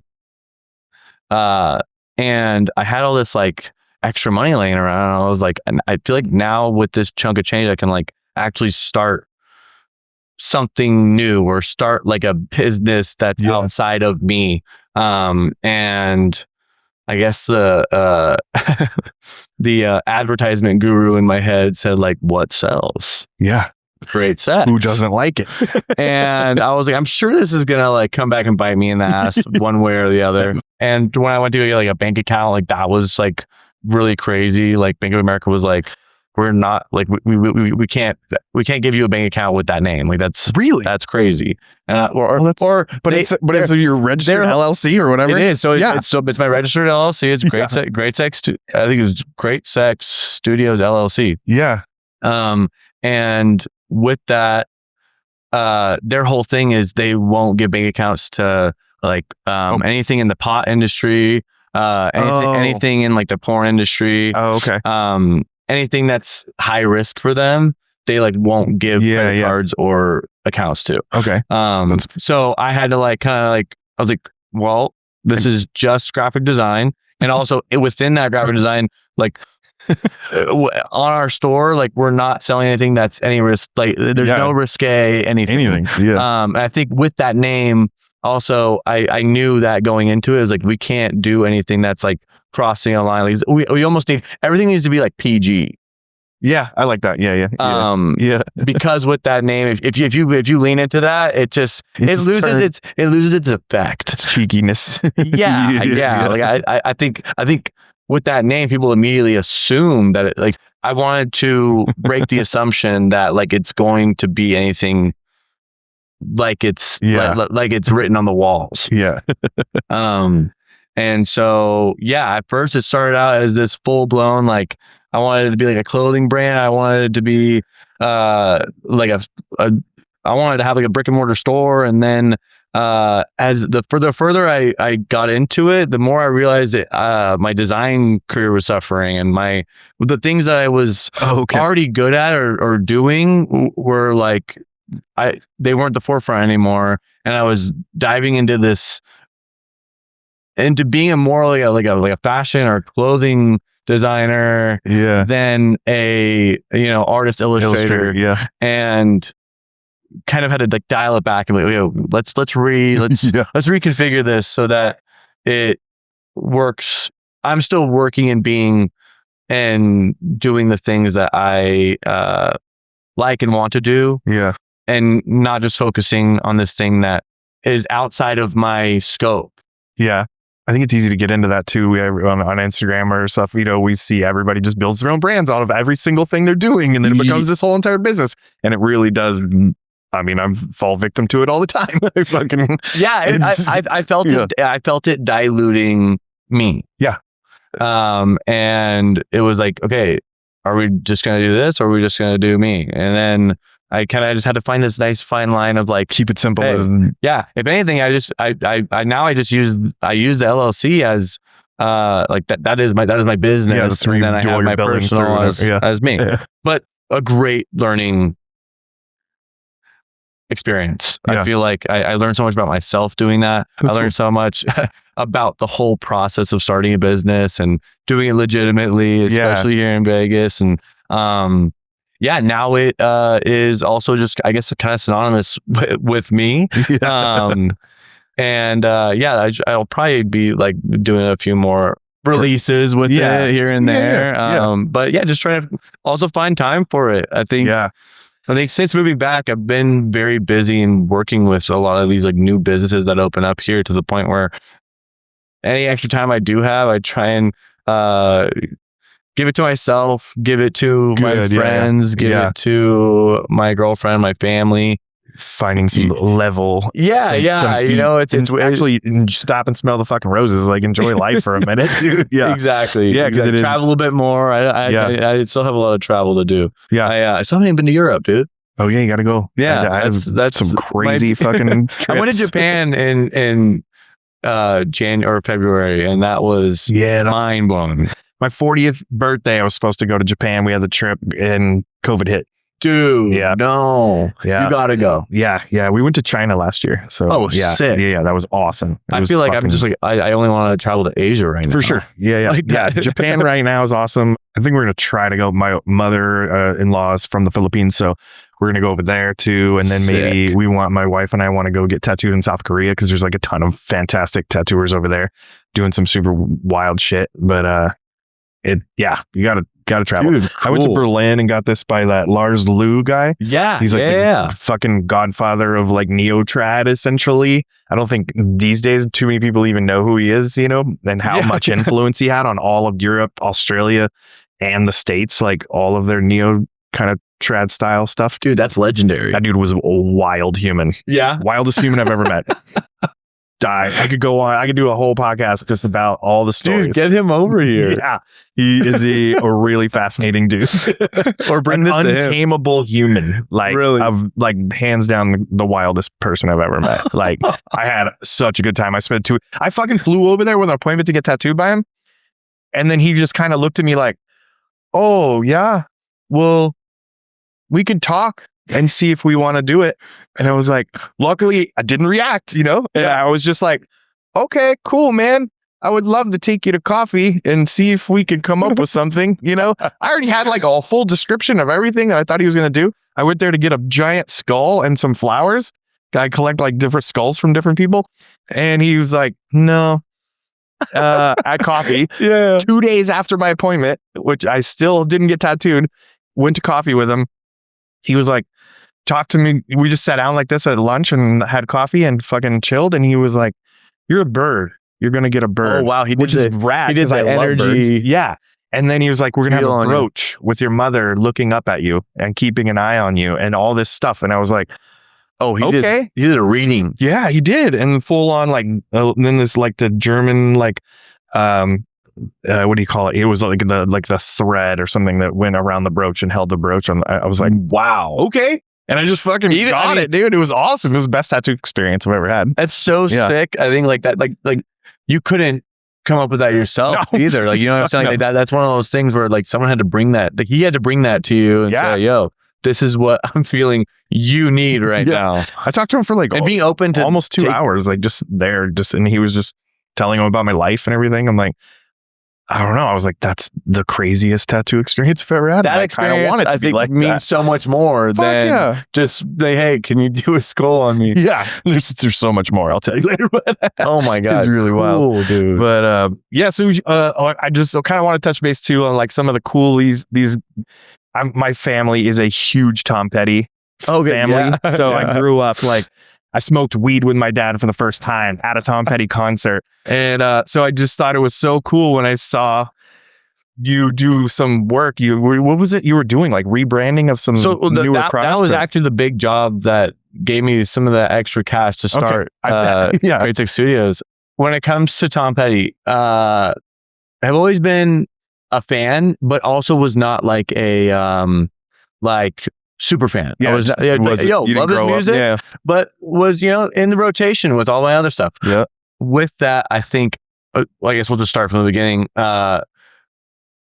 In 2019, Adria Petty, his daughter, took over the like estate and with some of her family, and they wanted to re-release Wildflowers, the album, the way her dad wanted it to be released. Oh. So the whole story with that album was there was an extra 15 songs left off the record because the record company didn't want, they weren't willing to take the chance on a double record. Oh, okay. It was going to be too much money. It was going to be too much to like get out, and they were worried that with all that content, it would just kind of fall into oblivion. But Tom was very adamant of like, dude, like I stand by these 25 songs. I want it like this. And they weren't willing to make it happen. Whoa. So before he passed away, he told Adria, like, this is my dying wish is that I hope Wildflowers will be released the way it was supposed to. And so she took that project on head first and was like, we're going to make it happen. Worked with the record company. I think it was through Warner.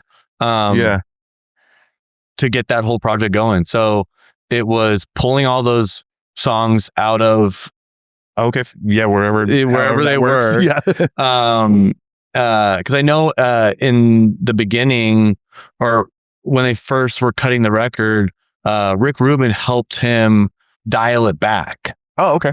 So they hired him to like work with Tom and work with the band to, what can we take away without taking away the album? And that's what the first release is. So the second, with the re-release, it was going to be all the bonus features. It was going to be all the demos. And Adria was looking for someone to illustrate a piece for each song. Oh shit! So, which is like 30 fucking. They came to me and they were like, "We need at least from like just bare bones. We need 25 illustrated pieces." Oh my god! And they loved it. So they loved all the design work I was doing for tattoo artists and for tattoo cards. Yeah. And they loved all like the paper textures that were going on there. And it all like kind of came at like the perfect time aside from COVID hitting. So COVID hit like while I was making that deal, and thank God I like took the deal. Oh yeah. Cause it was all set up and everything was like, we did like a couple test illustrations just to make sure that they liked it. And after 2, they were like, all right, let's run it. And so I signed up for 25, and then whatever else was going to be extra, we were going to figure out along that way. And so I was busy during all of COVID, which was like, I was so blessed and lucky and thankful to like be able to, I know a lot of friends like were not doing well during that. A lot of people were not. My shop fully got shut down. Like, and I had a newborn. It was and we started Maverick. Yeah. It was like 2 months before COVID. So, well, fuck. And then you just were busy all the way through. Yeah, dude. I did the whole, like, I did an illustration for each song. No distractions either. Really. I mean, other than social media. Or, I feel like it was more of a distraction to stay home with my roommates and like okay, there was a lot of like drinking and in my head I'm living alone. I'm like, I think if anything it was like more distraction of like, where's the world going, like this is kind of scary. Instead of being able to like hunker down. I guess to put my head down, but again too, there was a lot of that, like just being like, hey, I have nothing else to do. Like, I'm going to work. I'm just going to crank this out. And so, then after the 25 were done, it was, okay, now we got to put together the box set and we want you to do this and this and that. And it turned into even more huge project. And probably your biggest project ever, or like collectively. I think so. Like I think if we're talking like in regards to just like one project having the most amount of pieces and like separate artworks within one, it probably is that. I would think so. Because I worked with the animator Aaron Himes we did a video for the demo of I saw that. What's the song? You Don't Know How It Feels. Dude, that's so cool. And the demo, like it got to the point too where I was listening to a lot of the music for the first time. I was more of like a hits of Tom Petty kind of listener versus full albums. And I think that also helped in the artwork. I remember there was Cabin Down Below is one of the songs. And because there's 2 songs on the album with the word cabin in it. Oh, okay. So there's Cabin in the Woods and Cabin Down Below. And not knowing some of the context, I remember like for the first like sketched version of Cabin Down Below, I drew like another cabin like in the woods. Oh. Or like a cabin, like an actual like log cabin. And so like I got like Adria responding and be like, "Please, this is actually like a cabin of a boat." Oh, okay. like there were things like that where I didn't know exactly what he was writing about or singing about, but I guess so. I think that also helped have like just a fresh take or a fresh eyes instead of someone who was super like Tom Petty super fan. And coming from maybe like a more of a tattoo background. Like they might take it too literal or something. Yeah. So you have a little bit more it was nice to be able to. And it sounds like throw they were it through my filter, I guess. And sounds like they were awesome to work with and stuff too. So that's so cool. Yeah, that's a whole other sort. Me and Adria actually became very close friends. That's fucking cool. In that time, and towards the end of the project, she invited me out to her house in Connecticut, and we had this day together. It was so special. It was we had just finished we had finished the project. It all had rolled out. The rollout went better than planned. Everything was so solid. And she wanted to talk about a new project, and she was like, come out to the house. We drove out to Connecticut, and it was so cool to actually meet her in person. Even crazier to walk through a house and see family photos. With Tom Petty in the background or with everyone. She's a daddy's girl too, and she has this jukebox in her pool. She's a pool room with a pool table.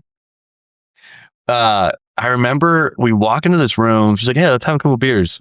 Speaking of Budweiser, we crack up a couple Budweisers. It starts downpouring rain so hard outside. I'd never seen it rain that hard in New York, or we were in Connecticut. Then she starts playing these unreleased records of her dad playing at the Fillmore. Whoa! Over these sick high-end speakers. Oh, I bet. We're playing pool, drinking beers, and then she points out this jukebox in the corner of the room. She's like, this was a gift from my dad to me before he passed away. I wanted to show you. He put all the songs that remind him of me. He wrote, and they're handwritten on the bottom of the jukebox where you would click the buttons. Dude, it was one of those experiences kind of out of body where you're just am I seriously drinking beer, playing pool, listening to unreleased records of Tom Petty with his daughter now? And her, so cool. And her daughter comes in the room while American Girl is playing and asks, "Hey, Mom, what was Grandpa talking about in the song?" And Adria gives the full background of how he had this girlfriend. No, it was so cool. Dude, I was losing my mind when it was happening. It really felt like the cornerstone moment of the whole project. It was this is the perfect tie off to this whole experience. And I've done work with them since, and there's some new stuff coming out, but that was the project, man. That's rad. Incredible moments getting to hang out there. And so another part of that was, her really expressing her grief with losing her dad. And it really, when I lost mine, she was one of the first people I texted or called. Because other than Cole has also lost his dad and lost him around the same time as me. And so I had, thank God I had that as a best friend to talk to about that and just live that with. I think it's not even about the talking. It was more so knowing that someone else has been through something similar or some of the similar feelings. I remember Adria gave me one of the best little pieces of advice when I felt the most paralyzed, waking up every day just with nothing to do. I don't know what to do. I can't I can't figure this out. And she was just do one thing. Right. Wake up and do one thing. That's all you had to do. And that you did that today. Small steps. And then you can maybe add to it, but just find that one thing, and it became the gym. So it was good. So it was that was that one thing, because laying on the couch and just being numb is not drinking or whatever. Whatever. Or even if it's that, if you're gonna do the drinking, have that one drink and then move to the next. Yes. Yeah. But she is someone to me that is so special that I did not expect to be such a large part of my life, my career. Dang, that's so cool. And was really, it's so, when it comes to Tom Petty, can't thank him enough. Really bummed I never got to meet him, but I feel like I got to meet a version of him through her. Yeah. I have this huge Tom Petty painting I did for my sister because she's a big fan. It still hangs in her house. Dude, I want to see it. You gotta show me. It was cool. It was a weird time when I didn't have any money and we just started the shop, and there was a furniture store next to us, and they would fill up the dumpster and we'd get kind of irritated at it. But then I started with cardboard. Yeah. So I was like, you know what? Fuck it. I took all the cardboard out and I started cutting it really nice and layering it, and then hand painting on it, and then building these 3-dimensional cardboard sculptures that were wall hanging pieces. Whoa. And then I would paint on them with like watered down black ink, and then it would like run down and tear away the top layer of the cardboard and create these like crazy textures. I was gonna say the texture on it sounds like heavy. And then even do stamping with the texture, like with the black ink. And I was like, I have a bunch of black ink and I have free cardboard and a hot glue gun. And my whole living room turned into this fucking phase where I went through making these giant fucking sculptures. I just gave some of them away actually recently. Like, I gotta see these. Yeah, you gotta show just me. Friends. It's so sick. But yeah, so anyway, Tom Petty is like definitely like, that's cool. And even weirder, my wife's boss grew up in a house next door to his parents. Oh, no way. In Florida? I guess they had a house. It was maybe a vacation house in Wyoming. Okay. Yeah. So I'm sure he is. Yeah. You have to ask her about that. But anyway, he's like, yeah, every time I would, Tom Petty would roll up in his tour bus and get out and go into the house, and all the neighborhood kids would run around, and we remember him smelling funny. I was like, maybe he was smoking some weed.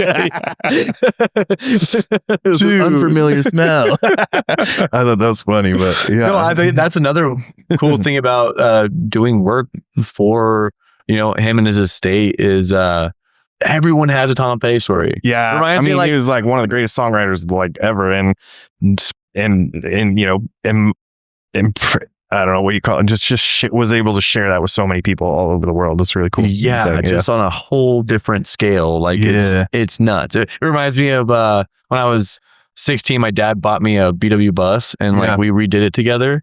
And driving around that thing, it was like, that was my dad's like number one quote was like, dude, everyone has a story about a VW bus. Yep.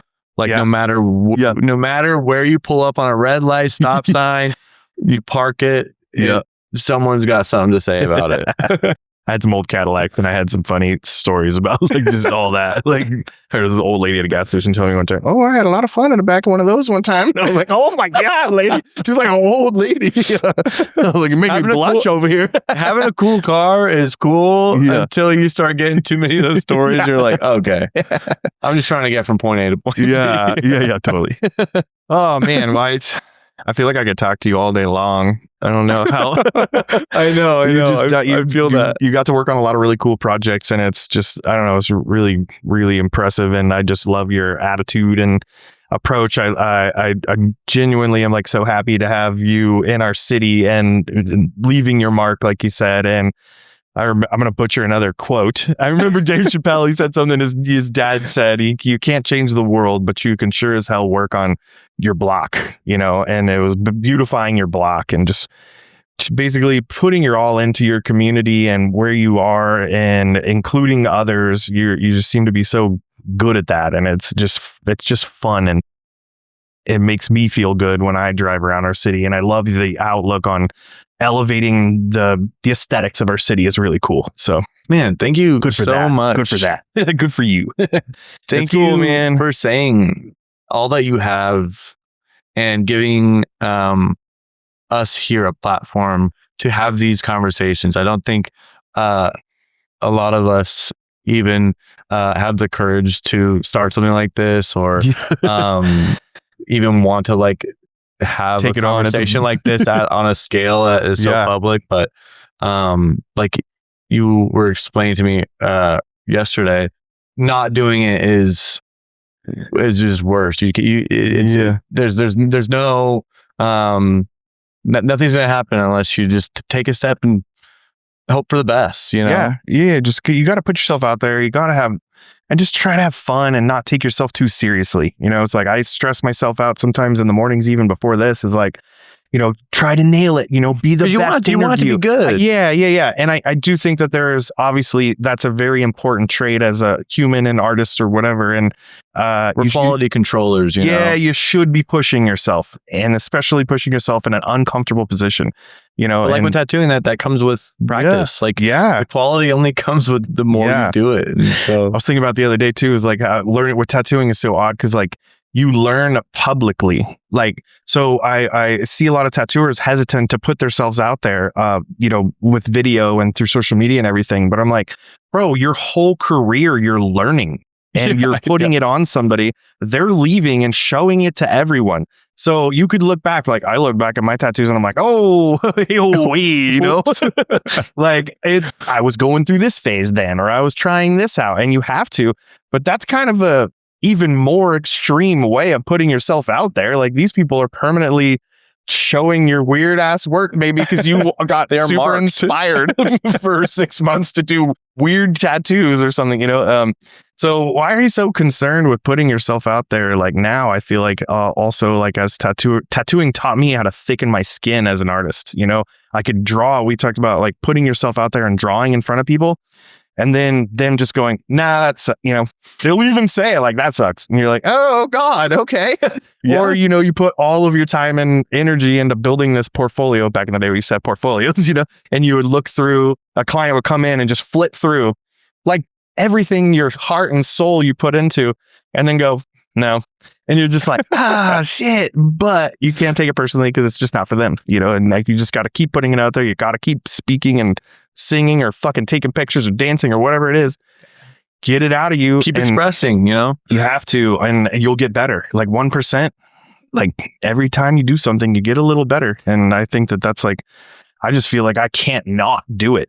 Like, I can't not try something. Like, I have to. It's like, and you have to keep working at it. Not following that inner voice is the start of dying.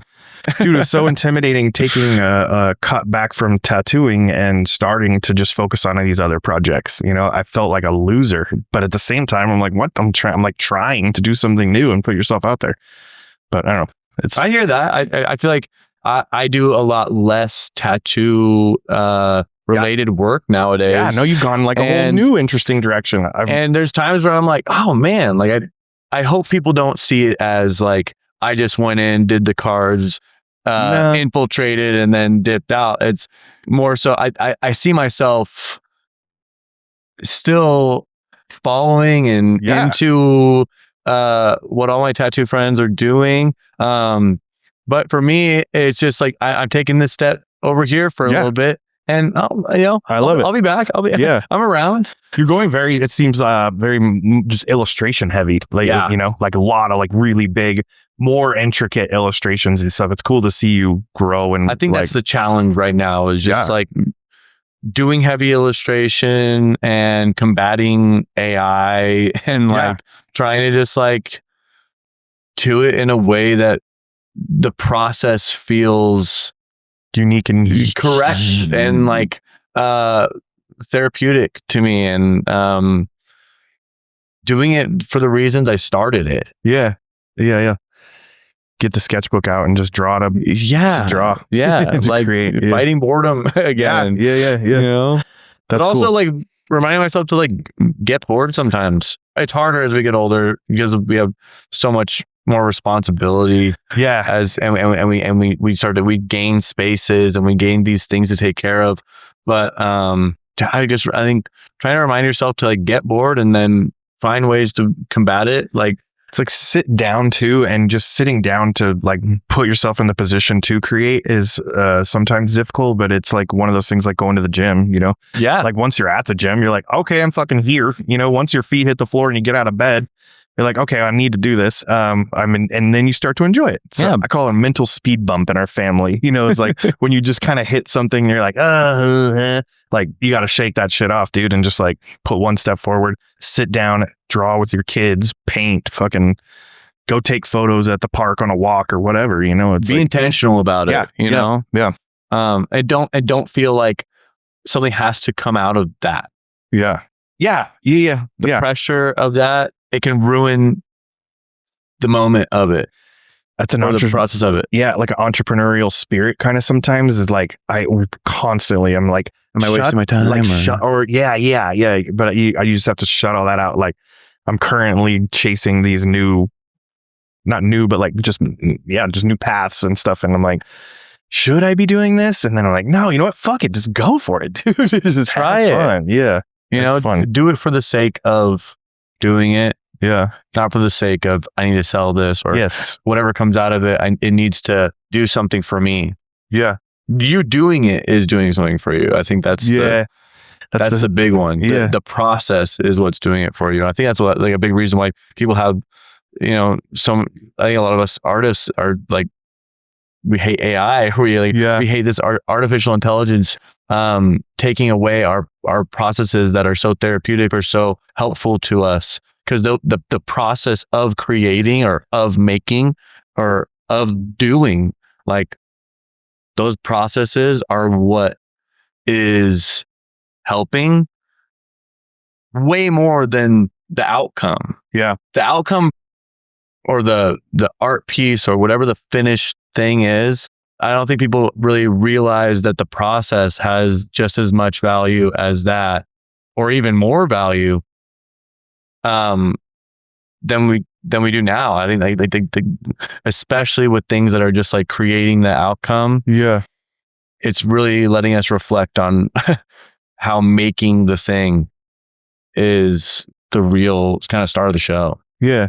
You feel like how do you, I don't want to open up the whole AI thing even more, but we can do a quick one. But I do feel like, I don't think that us as artists should be as afraid of it as we, or as a lot of people seem to think. Like, I do feel that there is something.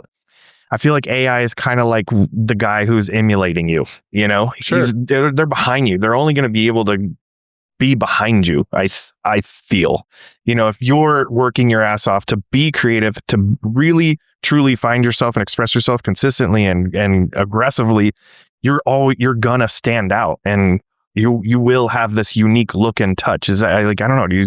I think people are worried about it beating them, or it, at least time wise, like the amount of time it takes you or I to like sit down and draw something, or make something, or advertising purposes, or anything in commerce. Yeah, people are worried that if a computer can generate something like that at 100 times the speed of you, why would they pick you? But I also see like there's tools within it, at least on like a digital level or a coding level, that like, I always see, I like to be open to people's perspective on it. Yeah. But I think when it starts to take away from our processes and the value that we have in those things, that's where I get a little like nervous or angry. I think people are afraid of the unknown. Yeah. And when you don't know how something or you don't understand how something works, or you are worried that it's like just taking from you without you knowing, like that is scary. I think people are I think people should be afraid of that. I think it's like even like a privacy thing, but like outside of that, it's more so it's pulling us in a direction that is so far away from what progress really is. Yeah. Do you think it's just like it'll create all of this slop and everybody will just be like, is that the term that everybody uses for it? I feel like it's polluting it's just our spaces that we go to for inspiration. And I think that really bums me out. Yeah. Like places that I feel, or at once I felt I could trust as being a space for seeing artwork made by humans, or I could trust that someone sat down and made that, or someone put their own ideas and thoughts into a process that was either made by hand or they spent a lot of time on a software to work it out. Yeah. And solve the problems that are within it. Like I think when you take that little bit of like I was saying earlier, my design process is so much around fitting and working out the problems of all this text needs to fit in this space this way, and I want it to feel and evoke this emotion. Yeah. Whatever's generating a piece that if I were to write that out into a prompt and making it, it's not thinking that way. No. It's just it's taking that whole thought process out of it. And then in a way, I think maybe that's why we're calling it slop, is there's no intention behind it other than the words that you were putting into it. Yeah. I just feel like, I don't know, like it never really is going to have soul, but I could be totally fucking wrong. I don't know. But I think, I think the issue there is you're trying to convince people that it does. Yeah. Yeah. And when it starts to convince people that it does, that's where it's scary. Yeah. Because the thing, like being able to go onto a space, whether it be Instagram or God, I don't know, like Tumblr or Pinterest or these places that are known to be inspiration hubs, right?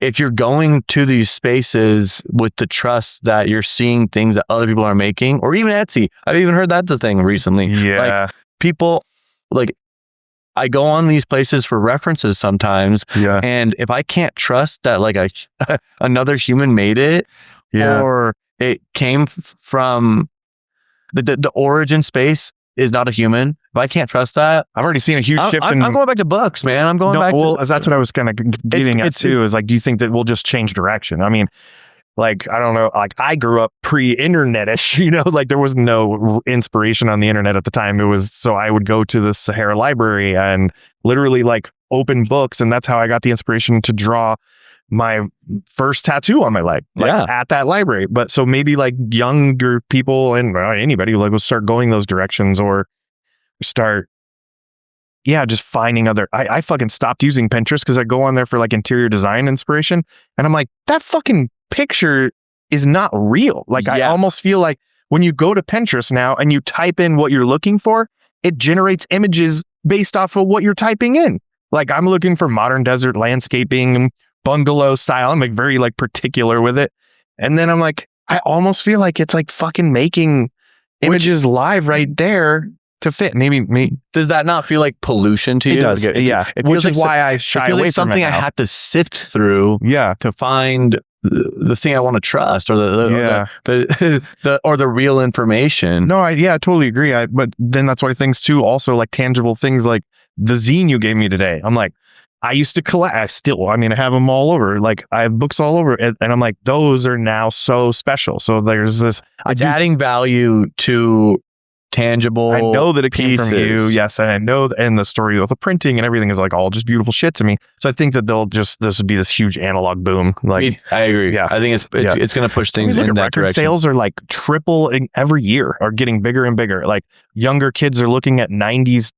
Like you can't buy a fucking 90s boombox for less than $1,000 or some shit. It's like all of those things. Like I watched a video about a kid the other day. He buys fucking VCRs at garage sales and flips them for like $200 on eBay. And I'm like, that's funny because I need a fucking VCR, and I gave away all my fucking VCRs. And I might have an extra one for you actually. That's perfect. and like the little units with the tape and the TV in it. Those are pretty fucking pricey, like on Facebook Marketplace, and they don't even work, and they're $150. I'm like, but I kind of like that. But then also it's like, it's fucking expensive too. It makes all these analog stuff.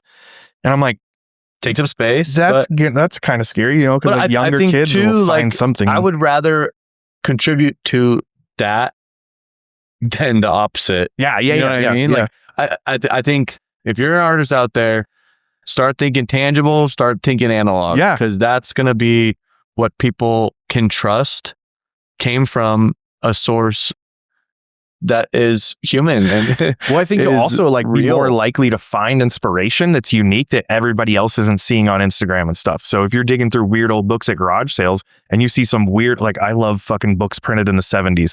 There's a bookstore in Montana that has over 600,000 books in it. Wow. And they've been open since the 60s, and you could walk through that thing all fucking day and find like manuals from the 60s and 70s and, you know, all these just weird shit. And I buy books just straight for, you know, the illustrations on the covers, or, you know, so I think people will be more likely to kind of go that route. I don't know. Hopefully. I mean, I think you should be. I hope. I hope that's the thing. And I hope that direction, or people starting to move that direction, will also wake these other like apps and companies and inspiration hubs to crack down on generated content like that. I noticed they start labeling it here and there. I don't know how they do that or whatever, but it, like on Pinterest, it's not. It's just fucking. There's just like no way to like go through all of it, especially with the speed that it's coming out. But the only weird thing I do kind of see as interesting on like the AI generated architecture through Pinterest is that you're seeing weird shit that humans wouldn't necessarily, or I don't want to say humans, but like I've just never seen before. I'm like weird shapes in architecture and stuff. That's like, well, that's kind of cool. So then, but that just inspires me personally to like draw like weird shit that's like that. So I'm just trying to think positive about it. You know, also, I think as much as we want to all like say like, dude, screw AI, get it out of here. Like this is all lame. Like if we're being honest, we've all seen a little bit of it and been like, well, that's kind of cool. And then we realize that it's AI and have to go, oh no, I'm not allowed to like that. So I think we can all admit in one way or another, we've seen something come from it that is new to us and are a little bit interested in it and go, well, like, that's kind of cool. But then I think after that, like quick little moment of inspiration, it's also kind of like, it still feels a little disingenuine. You know, but like this is kind of like my message lately that I've been thinking about and want to try to get artists to think about is don't even look at it as the picture and the photo generator and all that shit. I don't even use it for that. But I do use it for helping me understand how to build my website, how to make my website better, how to make it more effective, how to, you know, so like if we are selling our prints and all this stuff, like it's now pretty awesome that you could go into like Shopify and use their AI, which is just like a personal professor at your fingertips, you know?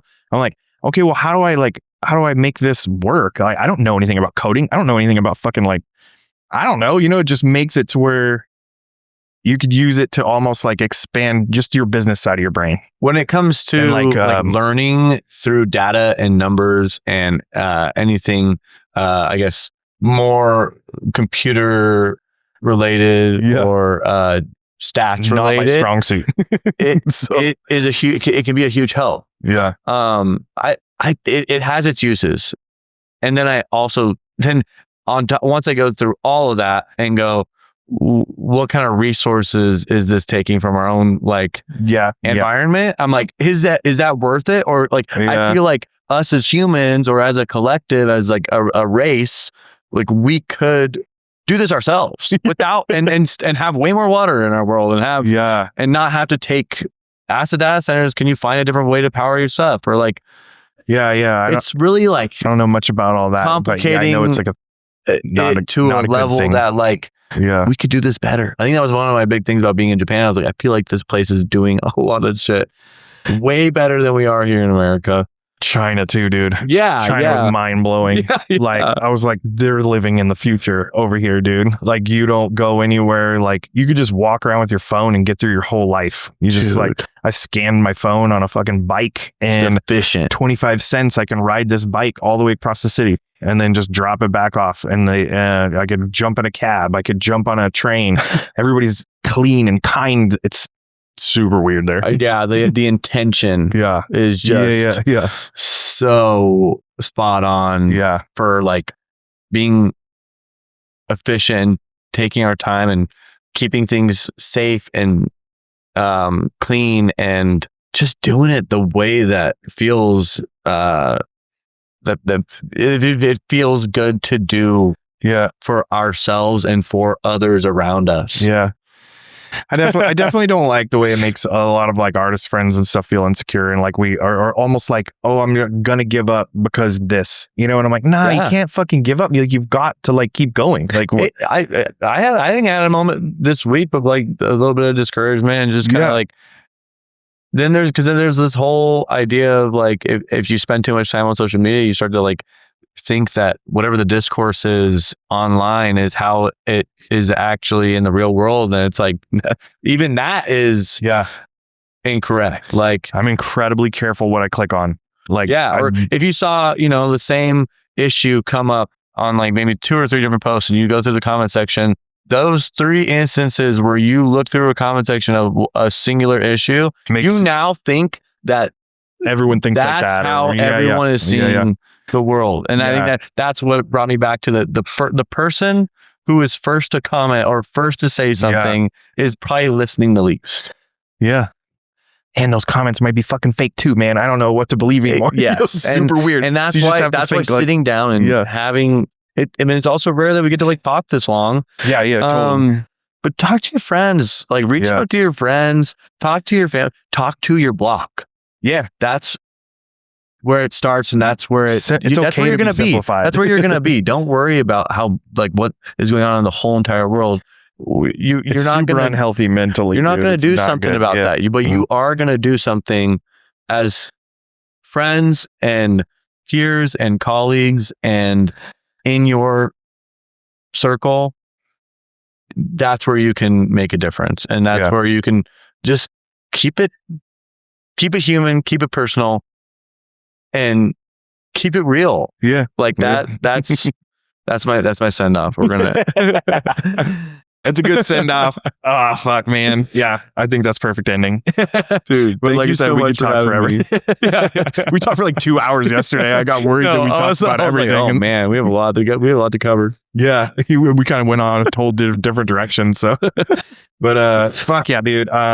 Thank you so much for taking the time to do this. It was really cool. It's really cool pleasure. to work with you for so long and finally get to know you even more. So dude, you gotta come over to the house for a barbecue. I'll show you my mom's like portfolio. That's really next. impressive, dude. That's next, man. Thank you, bro. So obviously we know where to find you. Yeah, Blaze Ben Brooks on kind of everything. Great Sex Studios, 4th Street, Las Vegas. Yeah. You see me out, say hi. He's a nice dude. He's very approachable. I know. So thank you guys for listening. I think I'm supposed to start asking you to subscribe or at least consider it. Think about the YouTube channel. We're trying to learn how to grow that and just hopefully provide like some fun, entertaining conversations and some shit we can learn from and enjoy maybe. Yes, while you're painting or tattooing or doing whatever, driving in the car, on the train, whatever. So thank you guys. I appreciate you guys. Everything is awesome. I love you guys. Bye. Bye.